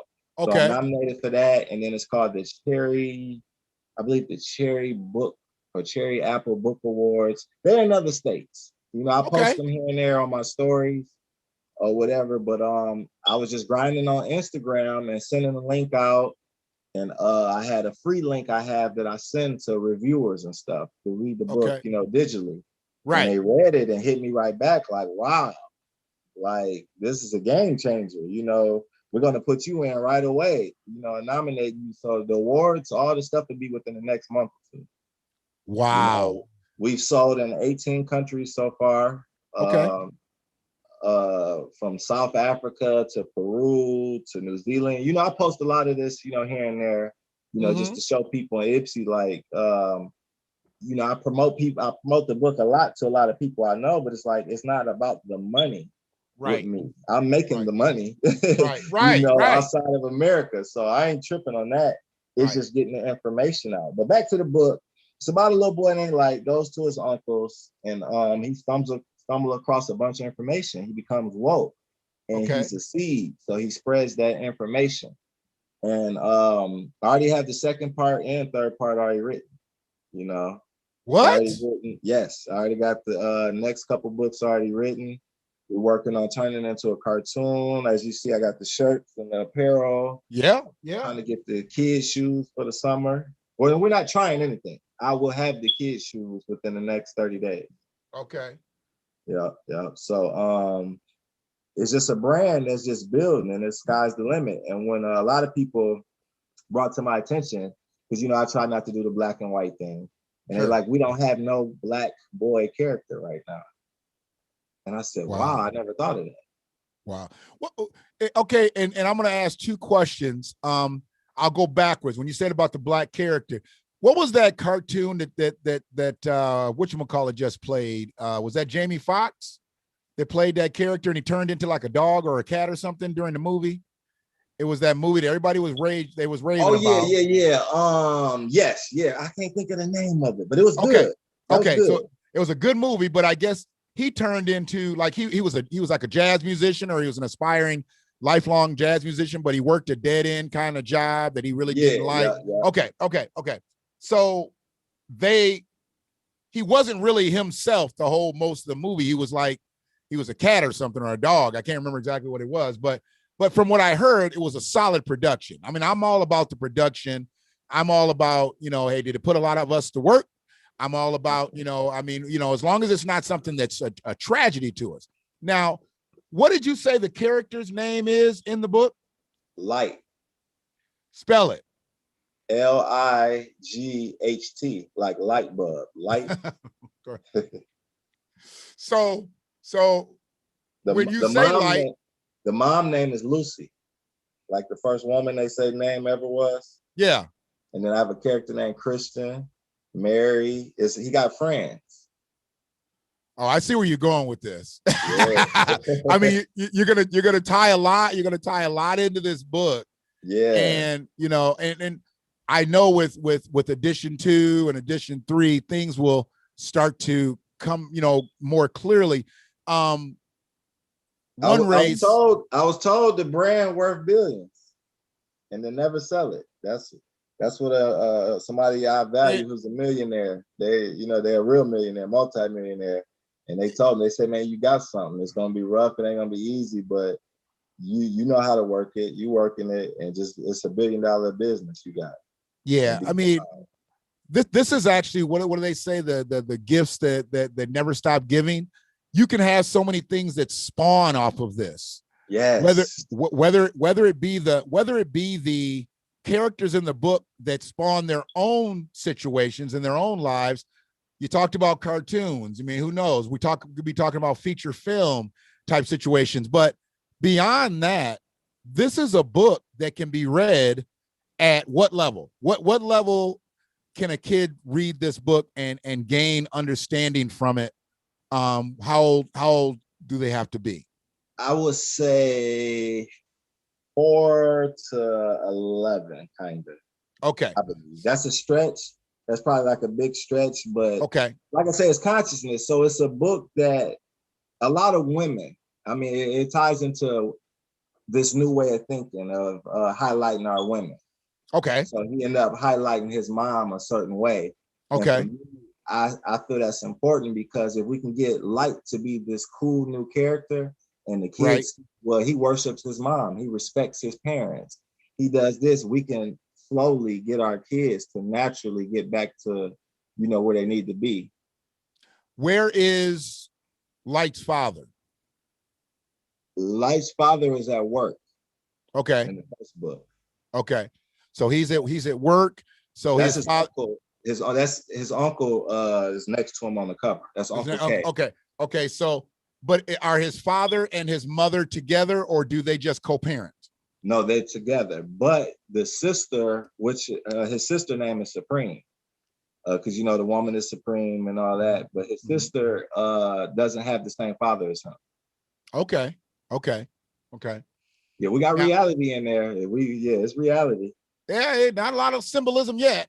I'm looking at so if you're in a situation and you want to break this book down, this one's about light. This is you're learning light. You're learning light in the first woke seed. Right. Am I correct in that assessment? Okay. So I'm learning light. So not to give the second or third editions, are we going to learn more about Light's family, or are we just going to learn more about Light's exploits in the future editions? And where are we going? Are we seeing this all through? You know how like I understand you. It's like Goosebumps, pretty much, like the book of Goosebumps. Okay. So the third book is you know, every book could be woke seed, but the third version is Supreme is back, and that's symbolic to the woman, you know, coming back to knowing her value and who she is. And that's when his sister returns home from her trip with her dad. And she's going to have information, and then he's going to be sharing everything that he's learned. You know, so it ties into other characters. And then we got it to where a friend is coming to visit, and that friend is of a different culture. Everybody is of pretty much similar different cultures and stuff. And then in the book, he asked one of his friends, why do y'all have to go in at different times on certain days? And the friend said, because we all have different gods, and we got to prove that we're good. And so later that night, while Light was laying down, he like, that don't make sense. They're kids. They're already good. Why, you know, what is it that we're doing so wrong? And so he just questioned so many things. Right. And then he went to ask his uncle. His uncle gave him a response. And from there, Light himself started calculating things. And then he ended up going home.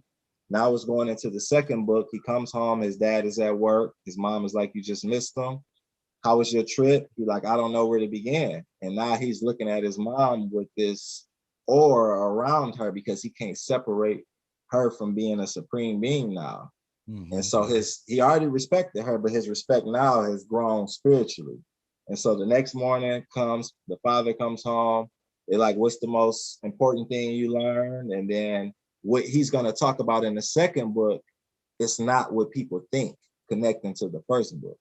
Because he's going to talk to his dad and mom about a conversation he heard his uncle speaking about with a friend through the wall. And it's pretty much speaking on how Blacks are really the majority. It's really our land, and it's deep. It's you know, I don't want to give it all away. No. And I'm not going to let you. I know you have this. And here's the thing. This is just my advice to you. I don't want nobody else listening to this shit right now. But keep your craft of what you're doing. Keep all that as far as this goes. I mean, we know this is going to be public, and there'll be at some point several hundred people that will watch this, but keep what you do, keep that private. If it's just between you and your lady, if it's just between you, your lady, and your kids, keep all that stuff close, because one thing that we're lacking in this culture now is originality. We can look at all the TV shows and all the movies that are being remade. They doing stuff. Yeah, you know what I'm saying? So the good thing is I own the book 100%. So my book isn't even on Amazon. It's on my website, wokeseed.com. So I published it. I own the publishing company. Okay. I own 100% of it. I was actually one of the first people in America to use woke and seed together. Well, here's the thing. I had never heard, and I knew that there was a backstory to it, but because I knew you, and I knew that there was a real backstory to it. And I'm not as concerned about somebody stealing this from you. What I'm more concerned about is someone taking the idea. You remember the movie The Five Heartbeats? Right. Well, let's show them how the Five Horsemen do it. You know what I'm saying?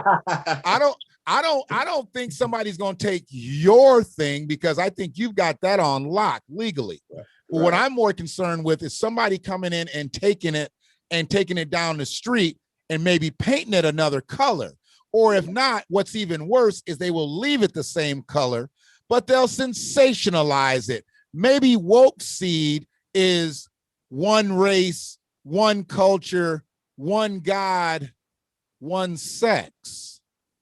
Right. And see, where they're looking to take things now, I got some issues with the LGBTQIAAP. I got some issues with them because they done basically grifted into civil rights.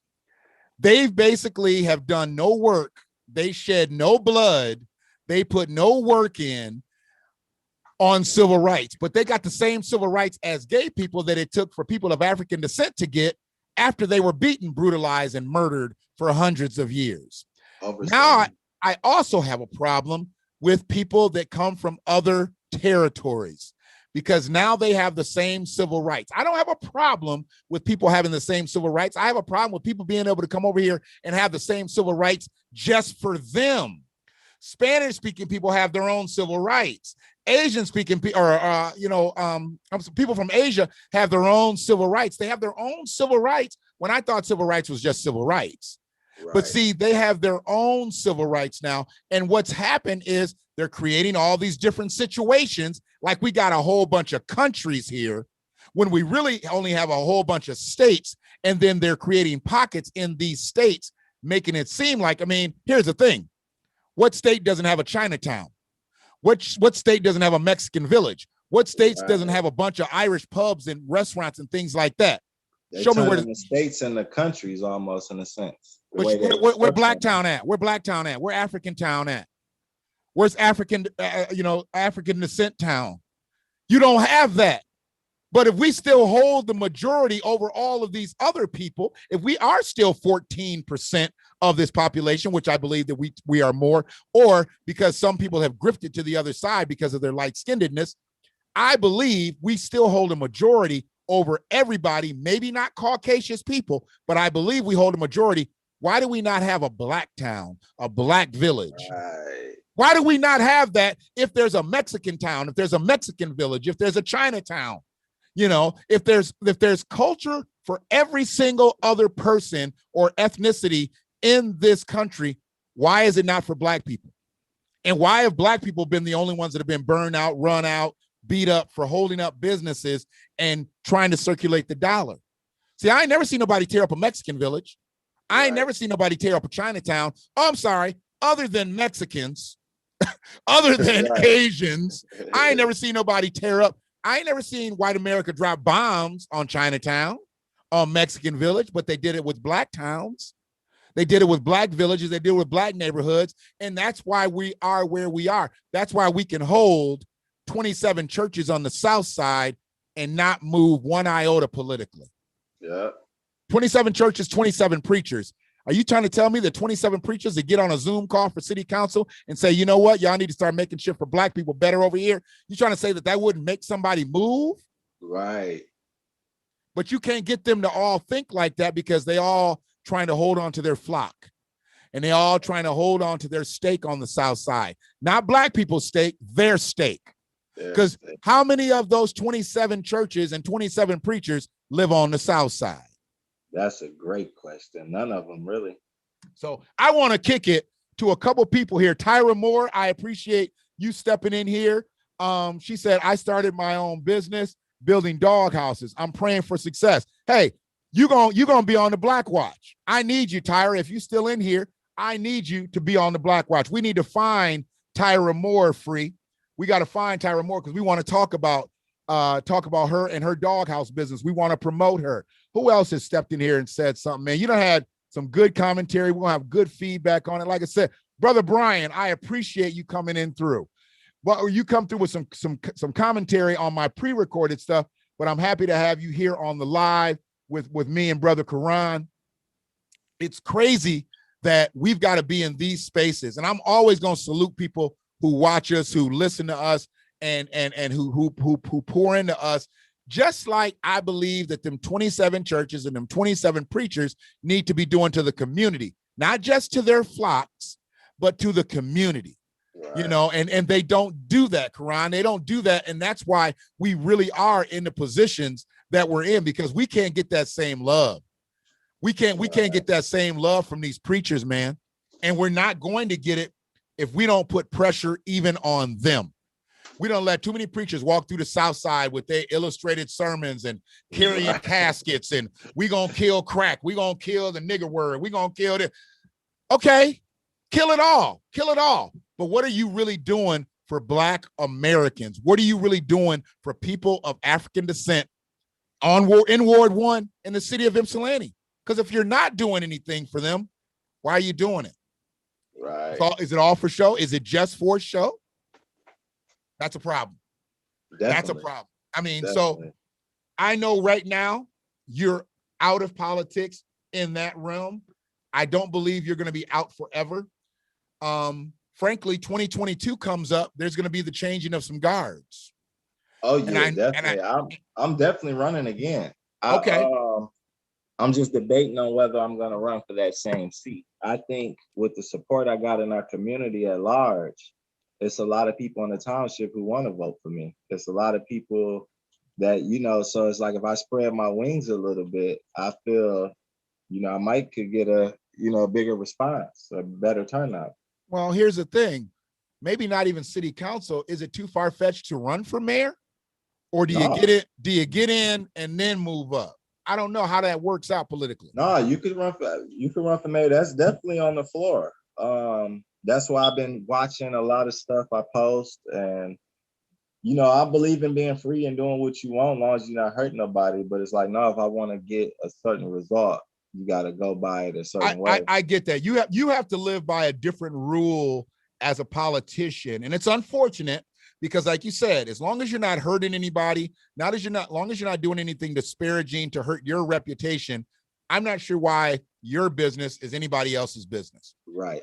But because you do have to live under this scope, I get what you're saying. So what I want you to do is I want you to continue to be mindful of that. But I also want you to live your life, because one thing that I do know as a 51-year-old man, I'm the youngest Black man to ever own a restaurant in the city of Ypsilanti, or in the city of Ann Arbor. That's huge. It was big to me back then, but I didn't even realize how big. It didn't get big until people started telling me. Unfortunately, I'm still the youngest Black man to ever own a restaurant. Why hasn't anybody else come behind me and taken that? Right. I know it's a tough task. I was 22 and I took over a heritage restaurant, a restaurant that had been around for 28 years. But to have that notch, I want to see somebody else. I want to see a 21-year-old. I want to see an 18-year-old own a restaurant in Ann Arbor. I don't want to have that. Right. I want to be the second oldest. I want to be the third oldest. I've been looking for, I got this feeling that some young guy I'm going to bump into, and he's going to really want it, you know, to really lead and to really be a voice.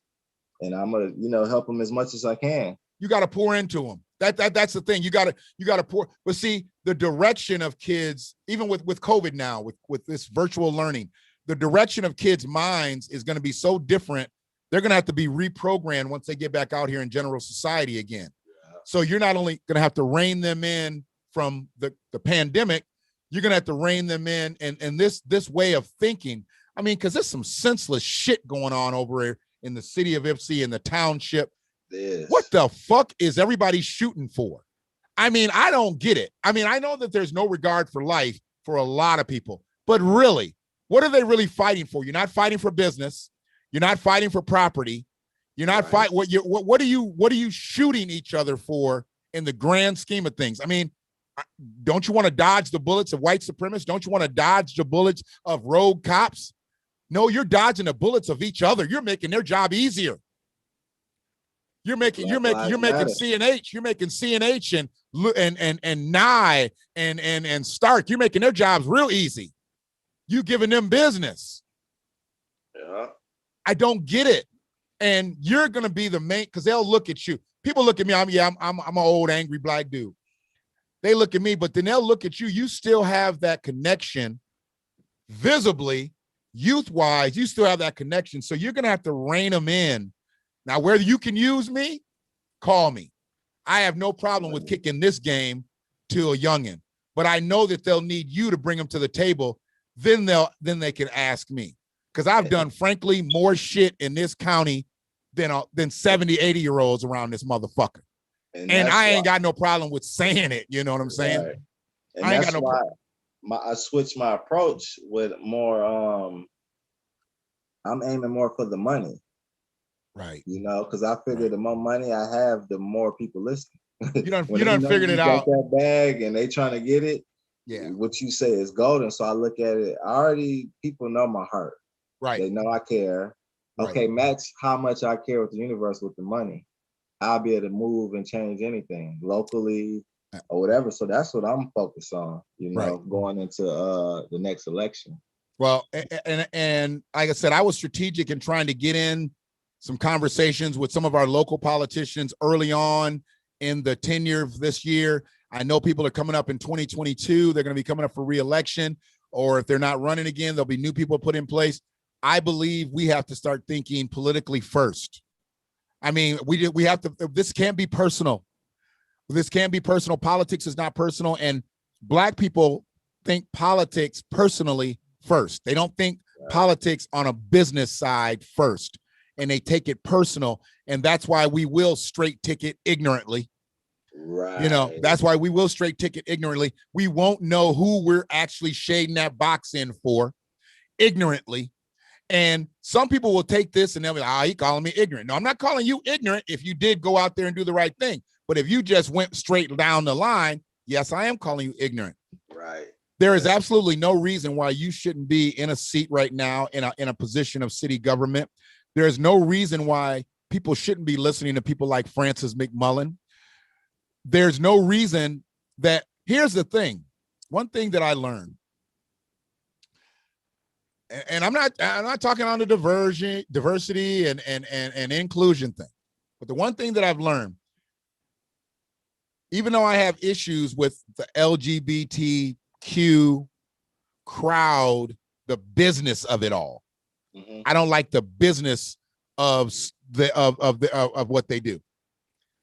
Having Beth as a mayor, this is before her fucked up comment she made. Having her as a mayor, that brought in a certain patronage to the city. Whether people liked it or not, that brought in a certain patronage. It brought in a certain acceptance to the city. Now, I believe we were on the verge of really making changes and they hit the button. Because if you look at when me and Beth, I don't know if you saw it on my YouTube channel, we sat down and we did an interview. I saw your interview. I asked her all the right questions, you know, about gentrification and this and that. And me and her from there, we were planning a lot of stuff. And I looked at it exactly what you said. This is powerful to have her as to represent the LGBTQ community, and she's our mayor. Right. And she's a white woman. And then you have a Black younger man. There was nothing me and her together couldn't do. Okay. And I felt like it was strategic to get her out of there and me at the same time. And a lot of people don't understand when they put that article out, they were trying to make me look bad on two levels. And one level was to the community saying, look, Karan brought this woman around. Karan took her to the Imani Bates game. Karan did this for her. No, Karan didn't vote her in the seat though. I was just sitting down with the powers that be that make changes. I was sitting down with Lois now if she would, you know. So a lot of people. So that was one way. She can't even look you in the face right now, bro. Lois can't even look you in the face right now. And I'm not being disrespectful. to the queen, to the matriarch of Ipsy, because that's what she is. She is. Yeah, she is definitely. So I'm not being disrespectful, but in reality, if she hasn't been played this, if she didn't play this purposely, she played it ignorantly, and that right there means both ways. She shouldn't be the mayor of Ipsy. And knowing that you were a citizen, and everything is rooted in the South Side, Team South Side, and all that stuff. How can you get to that too in a second? And the other way was so you got that way. Quran brought her around, and then when you read the article, the other way was city council voted, everybody but Beth voted against him to not make him a commissioner again. But do you understand, and I'm gonna say this, I've never said this on camera, I got a call prior to that day asking me did I want to be a commissioner, and I said no, with the hopes of getting appointed at a seat at a higher level at the state level. So I said no. A lot of people don't understand, I didn't go for the appointment the first time. Think about it. It was during my election, and then it was an opening for Ward 1 seat. I didn't go for the appointment because I said, no, I want the people to put me in there. I don't want to go to the people I don't respect to ask them for approval, to approve me to something. They don't mess with me, I don't mess with them. So I was smart enough to not go for it. So earlier when I said I wasn't going to go for the second part of the process, I didn't go for the first one. I wanted the people to, because that's the way it's supposed to be. Absolutely. The people put you in the seat, the people elect you. So they went out their way, I believe, with that thing with Beth, because me and her were really on the verge of making things happen. Whether she was racist or not, she sat down with me, she talked with me, she said she had resources, she was coming with the resources, and then boom, the pandemic hit. Mm-hmm. So it changed the dynamic of everything. And then she ended up making her comment or whatever. But like I tell people, Ipsy was moving at a better direction with her being married than how I feel it is now. Well, and we're gonna close here because I want these to be ongoing conversations. They're gonna be ongoing conversations. We won't have to kick it as long. Next time we get on, we might talk about sports. We might talk about anything. Oh, speaking of that, I need to change my hat because today Michigan's playing Michigan State. Okay. So I got to get my. I ain't putting a Block M hat on. I'm putting a straight game hat, maize and blue, because I'm all about my boys here. I was working for an ad company in Ann Arbor, and I would have to do business down at the Chamber of Commerce. This conversation would have never come up if I had never talked to someone like yourself.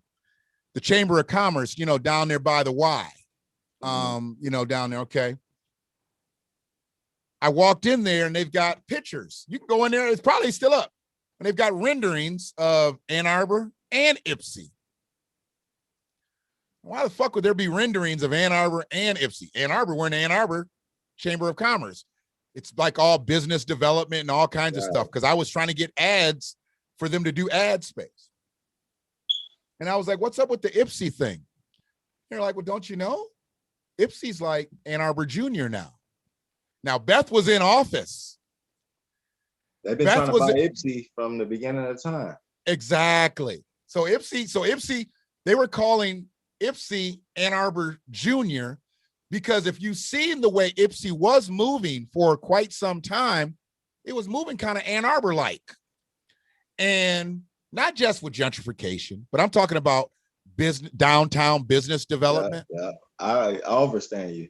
Okay, so this conversation would have never came. Your festivals, we bring in this stuff we have in downtown, the first Fridays, all that's Ann Arbor stuff. All that's Ann Arbor stuff that Ann Arbor didn't have space calendar-wise.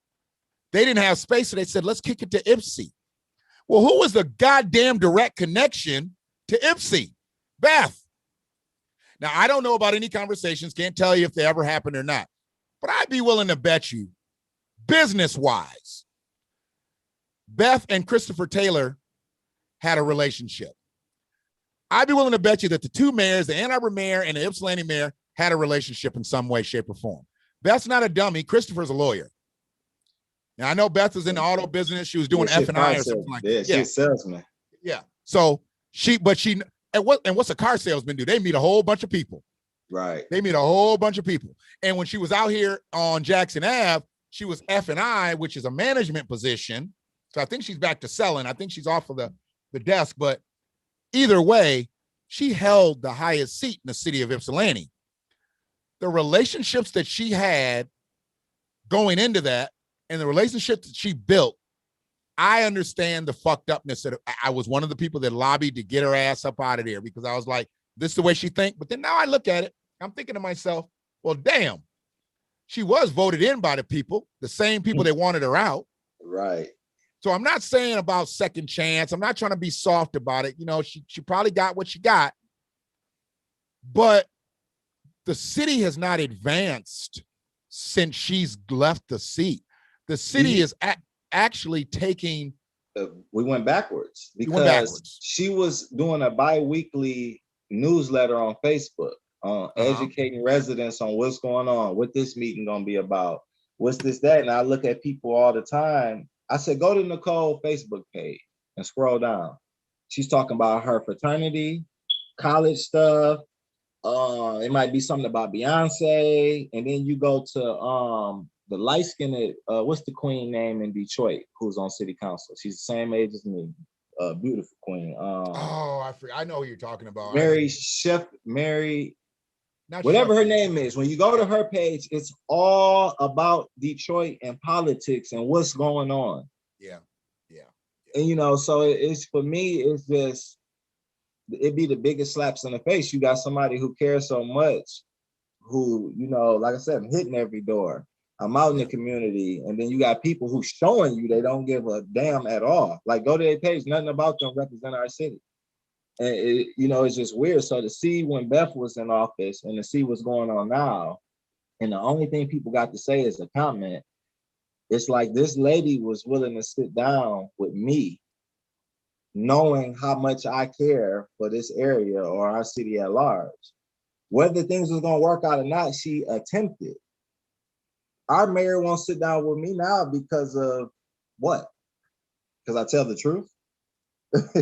You know, they don't want to come to you because they're in fear of you asking a question. People want to, well, who's he connected to and who do he know? He's a journalist. He's interviewing people. It shouldn't matter who it is. Right. You don't ask when M Live come to y'all to do something. Well, who's the journalist? Where they from? And they don't, you know, so it's, but once again, Black Lives Matter. Yeah, right. You know? And that's where all this came from. If we weren't in the political setting that we were in, if this was, let's say this was 20 years ago, and Beth makes that same comment, Beth's still the mayor. Beth is still the mayor. If it's pre-Barack Obama, let's say, okay, let's say this. Let's say it's actually 20 years ago. Let's say it's when 9/11 happened. And the world was thinking more about that.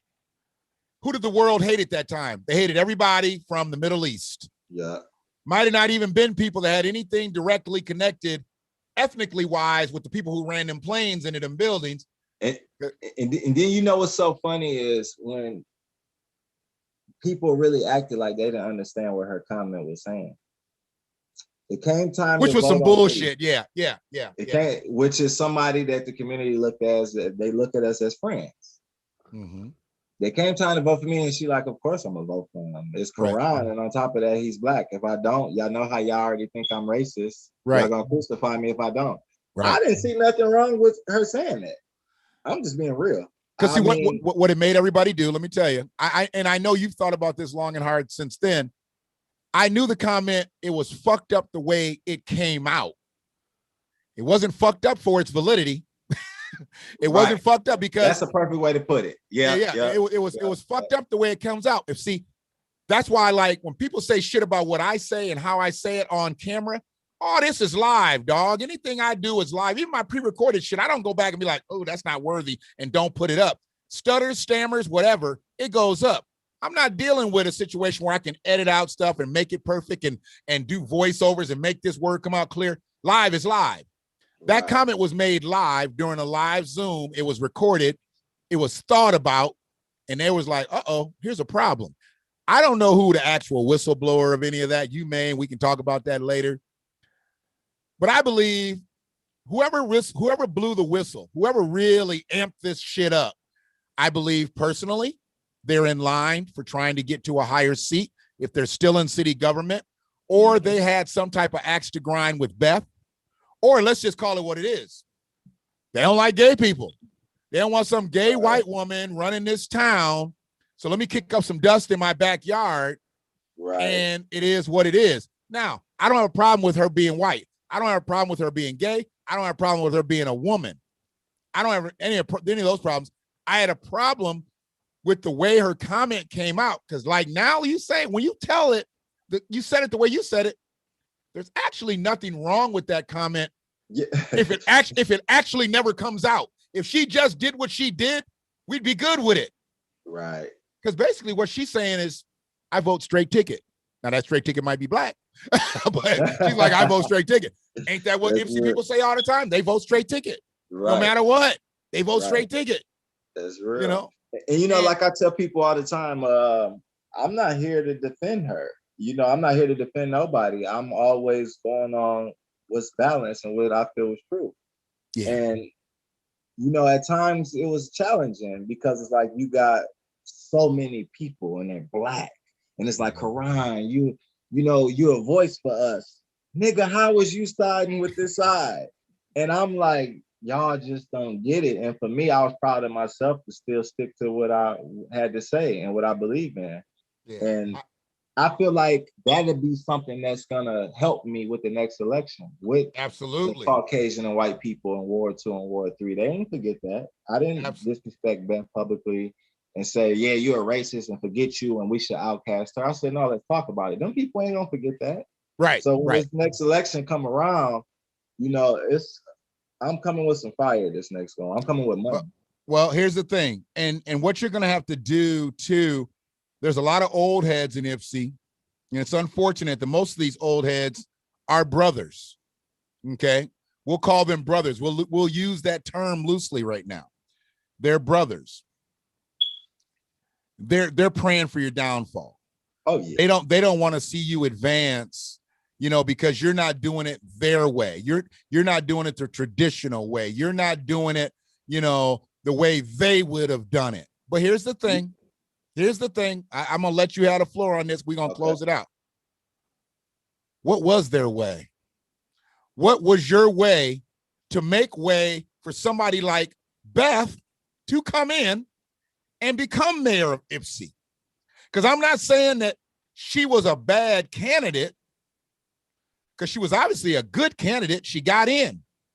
Making that statement made her a marginal mayor based on, hey, it was a hot mic. It was a hot mic. It was a true statement articulated the wrong way. But let's go back to the brothers. They think that you're radical. Well, how did Beth get in? Woman, white, gay. That ain't radical? Right. In the city of Ypsilanti? And see, that ties into what I was going to say next. What moved me the most with this whole process in politics was our elders still don't fucking get it. I'm 34 years old, but I'm still a young man, and they treat me as if I'm out trying to sell crack to people. I had somebody who in a powerful position, somebody showed me a text message they sent, and they said, stay away from Karan politically, he's crazy. And I said, wow, I'm a clothing brand owner, motivational speaker, program creator, rapper, actor, author. I'm all of these things. And the powers that be You all that goes from 2 on down. Number 1, you're a father. Right. Definitely. You're a father. But I'm all these different things. But yet you will try to make. And then we look at our community at large. How many young Black men do we have running for office, fighting for real shit? So y'all trying to make me look crazy. Then what does the guy on the corner is? What do y'all look at him as then? If I'm crazy, right? That blew my mind. Like, wow. So in the note, Team Southside, we're still working. We're all still connecting, but it's impossible to get a building, to actually do what we need to do during the pandemic. So that's the only reason why things didn't move in the direction as fast as they wanted to. But I'm still in connection with everybody. Everybody's still ready. I do have a kind of backup plan I've just formed, and I probably would love to sit down with you. Sure. Chop it up about, but things are still going to move. You know, I'm not a person who did it with the intentions of this is going to look good to get the seat. No, this is going to actually make a change. No, I'm not going to let you give up. Here's the thing. I done tried to talk to a few people. I done tried to talk to mostly old heads who I thought might be able to move the needle a little bit. They were connected, but most of these motherfuckers out here, they're more concerned with how it sounds, how it looks, how it feels. I need to know that it's good. I don't need it to sound good. I don't need it to feel good. I don't need it to look good. I need to know that it's good.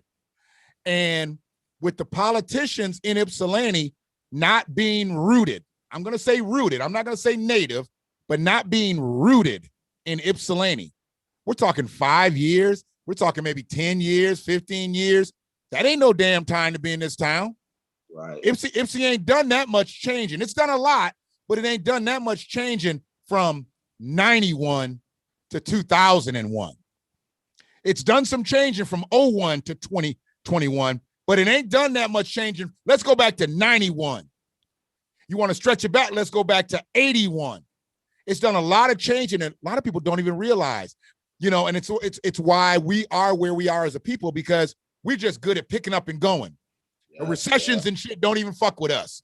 We ain't got shit any goddamn way. So we you know, where you gonna make you gonna make us broker? We gonna make us broker? We broke already.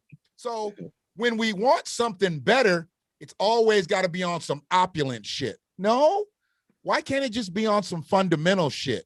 Right. You're trying to help youngins read. You're trying to help youngins understand family structure.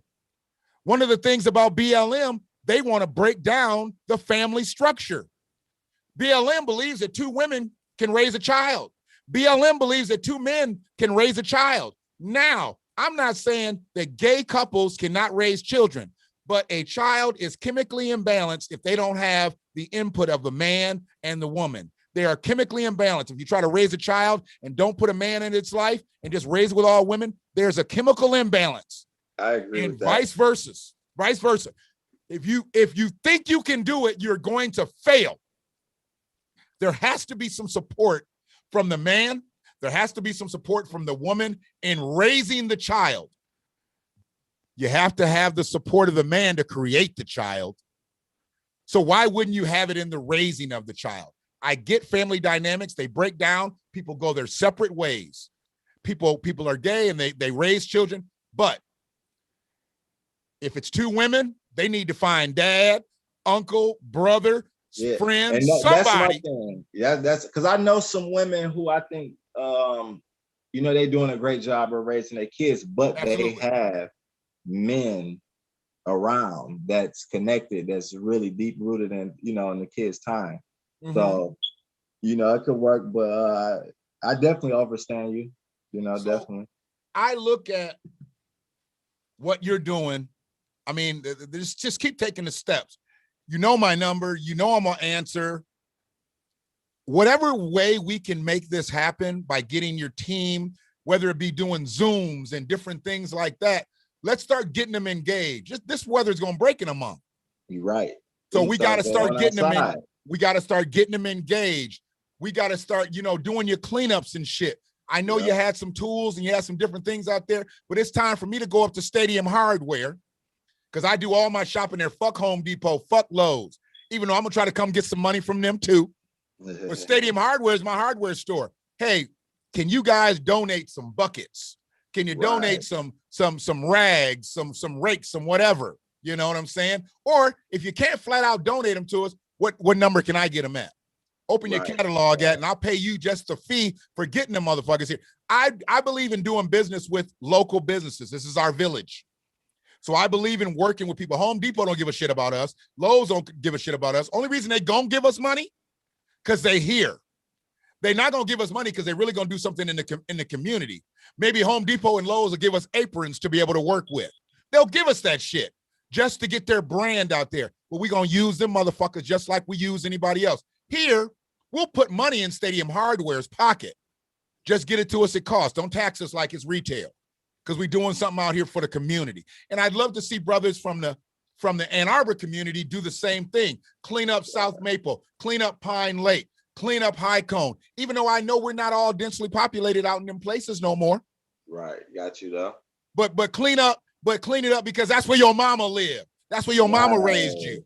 Your auntie still lives out there. You still need to be out here fucking around. So that's what we need to talk about. So, bro, One God Clothing, Woke Seed, Edition 1. They already been putting it in the chat room. I appreciate you, Free Row. I don't know who Zion Wolf is. What's that? What's that? Not true. Appreciate everybody. You need a man and a woman to make a boy. Okay, I don't know who this is. Not true. So I guess we got somebody that doesn't agree. They don't agree with what? It just says not true. I don't see their first comment. Let me see what they said when they said not true, because before we get off here, I didn't think we had any debate. I thought we was all in line. What do we got here? I don't see what's not true. Hopefully Zion Wolf is still there. It says you need a man and a woman to make a boy. Don't you need a man and a woman to make a girl? All those great things you've accomplished, and they chose to put you in a negative light. So that was Frida. After, I don't know what Zion Wolf's comment really is. It just says you need a man and a woman to make a boy, as if you don't need a man and a woman to make a girl.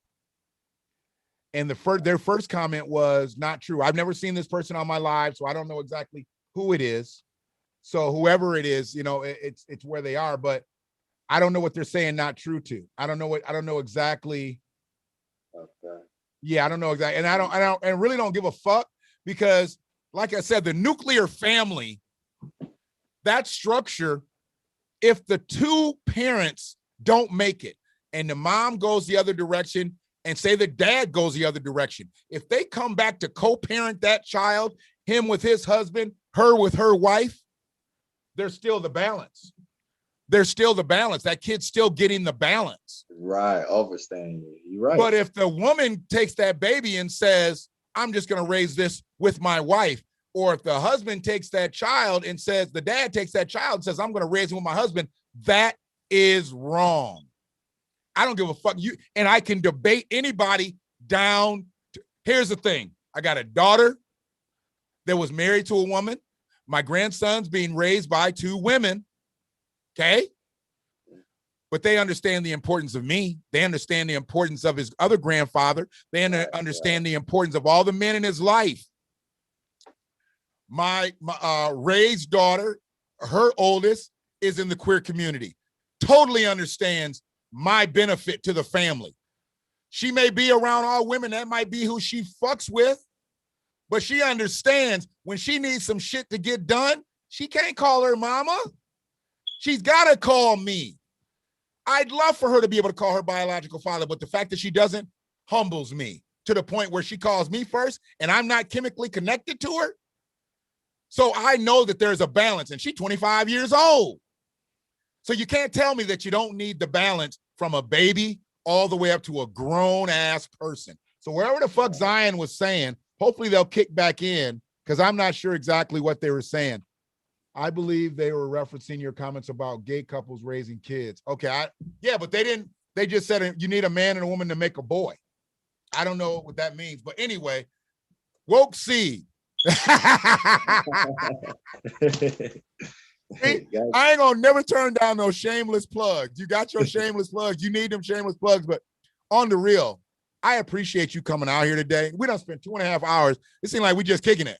Yeah, I love it. I love it. Yeah, it seemed like we just kicking it. And the biggest thing is we covered some ground here. We talked about Ipsy politics. We talked about your businesses. We talked about your endeavors. But I think mostly we just talked about the truth. We didn't have to come on here and fabricate anything and make anything up about anybody. All this was the truth. And if anybody wants to debate about it, I'm here for an open platform.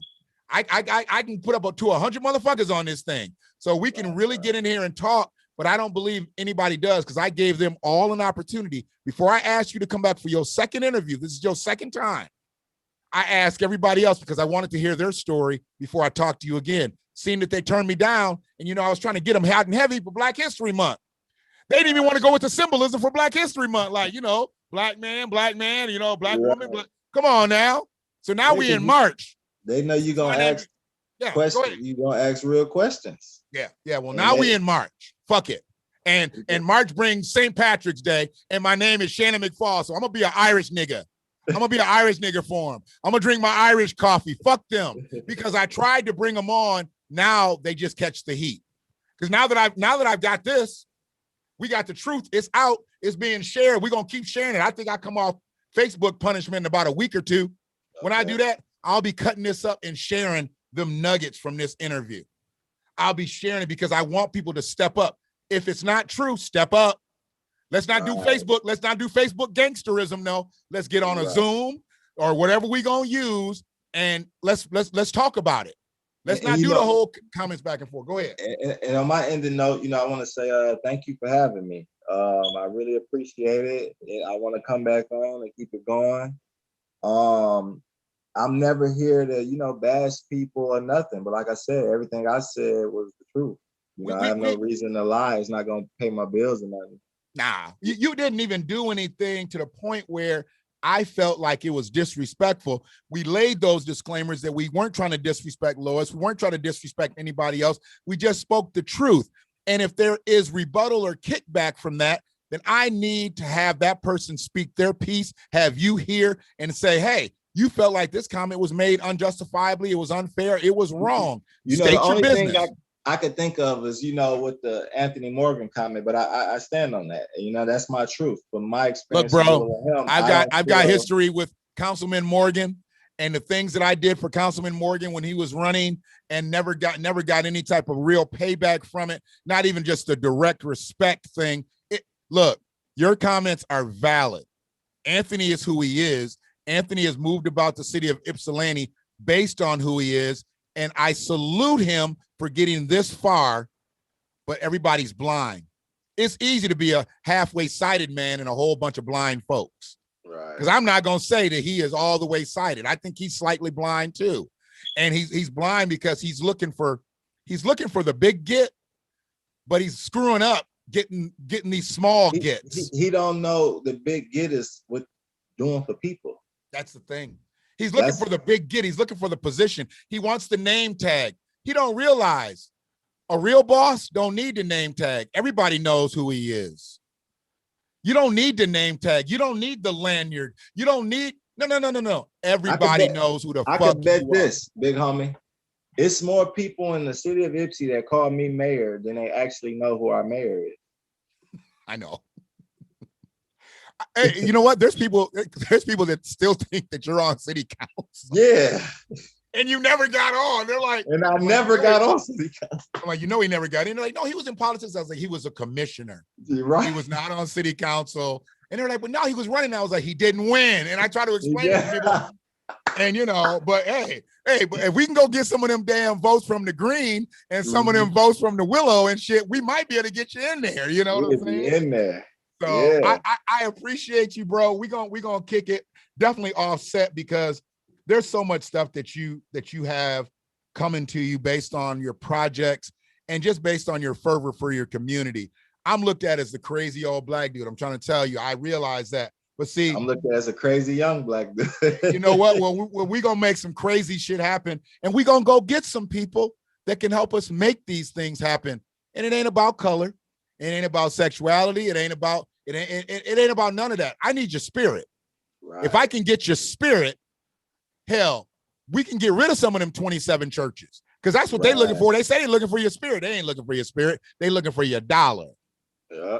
They looking for your dollar. They're not looking for your spirit. So we're gonna kick it real soon. We'll talk more about this, man. I know one of them babies needs you to do something today because you on the move. Happy birthday to the young princess. Yeah. Happy birthday to the young princess out there, man. And I'll get with you on the books because I need the hardcovers. I'll send you my sizes because I want to be wearing hoodies and hats with one God. And dude, we got it. We you know, and yeah, we just have everybody check out my clothing brand at onegodclothingstore.com and wokeseed.com for the book. And so that's One God Clothing Store. You will see, to put this out there, there's two other One God clothings. You got one and I believe it's Saudi Arabia somewhere, and you got one in Canada. The one in Canada is One God Clothing Company, and Got the it. other one is One God Clothing Apparel. I'm Okay. the real One God Clothing. It's like Ralph Lauren, and then you had the Polo US Association.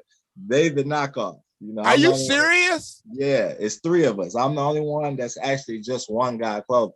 But the guy in Canada got the website before me, the onegodclothing.com. Have you talked to him? Will he give it up?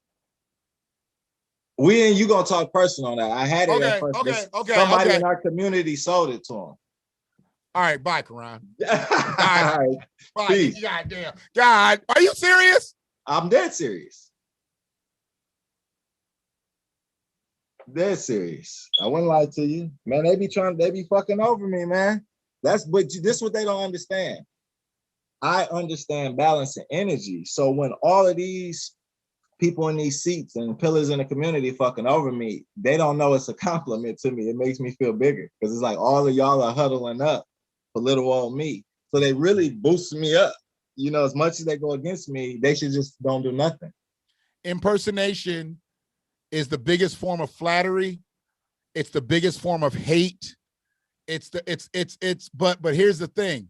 It showed me that I was able to come up with something original and you had to copy it. Even in my minimal state, I ain't shit out here just yet, but you had to take that. You had to take my exact situation and give it to somebody else versus giving it to me and seeing me blow, or maybe blowing with me. And maybe blowing with me because I didn't know nothing about the website stuff. So I let them host my website. And so when a year go by, I go to look for my website. They're like, we stopped paying the bill on it. So, you know, people can just take it. And then when I learned later, like, no, they can't just take it. You have to sell it. Right. I said, oh. Yeah, once it's your domain, you got, yeah. You don't just stop paying the bill on it. That shit goes for months. Yeah, you know. I got domains still calling me, do you want this domain? And they give you another 6 months. Well, you're not answering the message. It takes so long for a domain to go back into the atmosphere. And once I learned that broke my heart. Like, wow. But hey. Okay. We're gonna get off here. I don't even know what channel the game on. I ain't even watching it. Tell me this last thing, because I need the cherry on top. Was it a person of African descent? Yes. All right, bye. Peace. We're gonna talk. Bye. Man, I tell y'all, it's crazy. This is some crazy shit. I appreciate everybody that hung out. Free Row, y'all killing me with the chat room. It's beautiful. I'm not sure exactly what the little off-brand comment came in, but we here. We gonna do this. And Brother Karan, he's up against his own people. It's a goddamn shame. But it's the BlackWatch. I had to cut the music off. I mean, it was just 2 people kicking it. He calls me big homie. I call him little homie. I think that's just what we are, but ain't nothing little about Karan Gaines. He's doing his thing with One God Clothing, the Woke Seed book. Y'all need to check him out. But I appreciate y'all. I'm going to go catch some of this game. And go blue. I'm anticipating another victory. Fuck MSU. And we'll catch y'all on the other side. Because I'm a black man. And I watch shit. One love.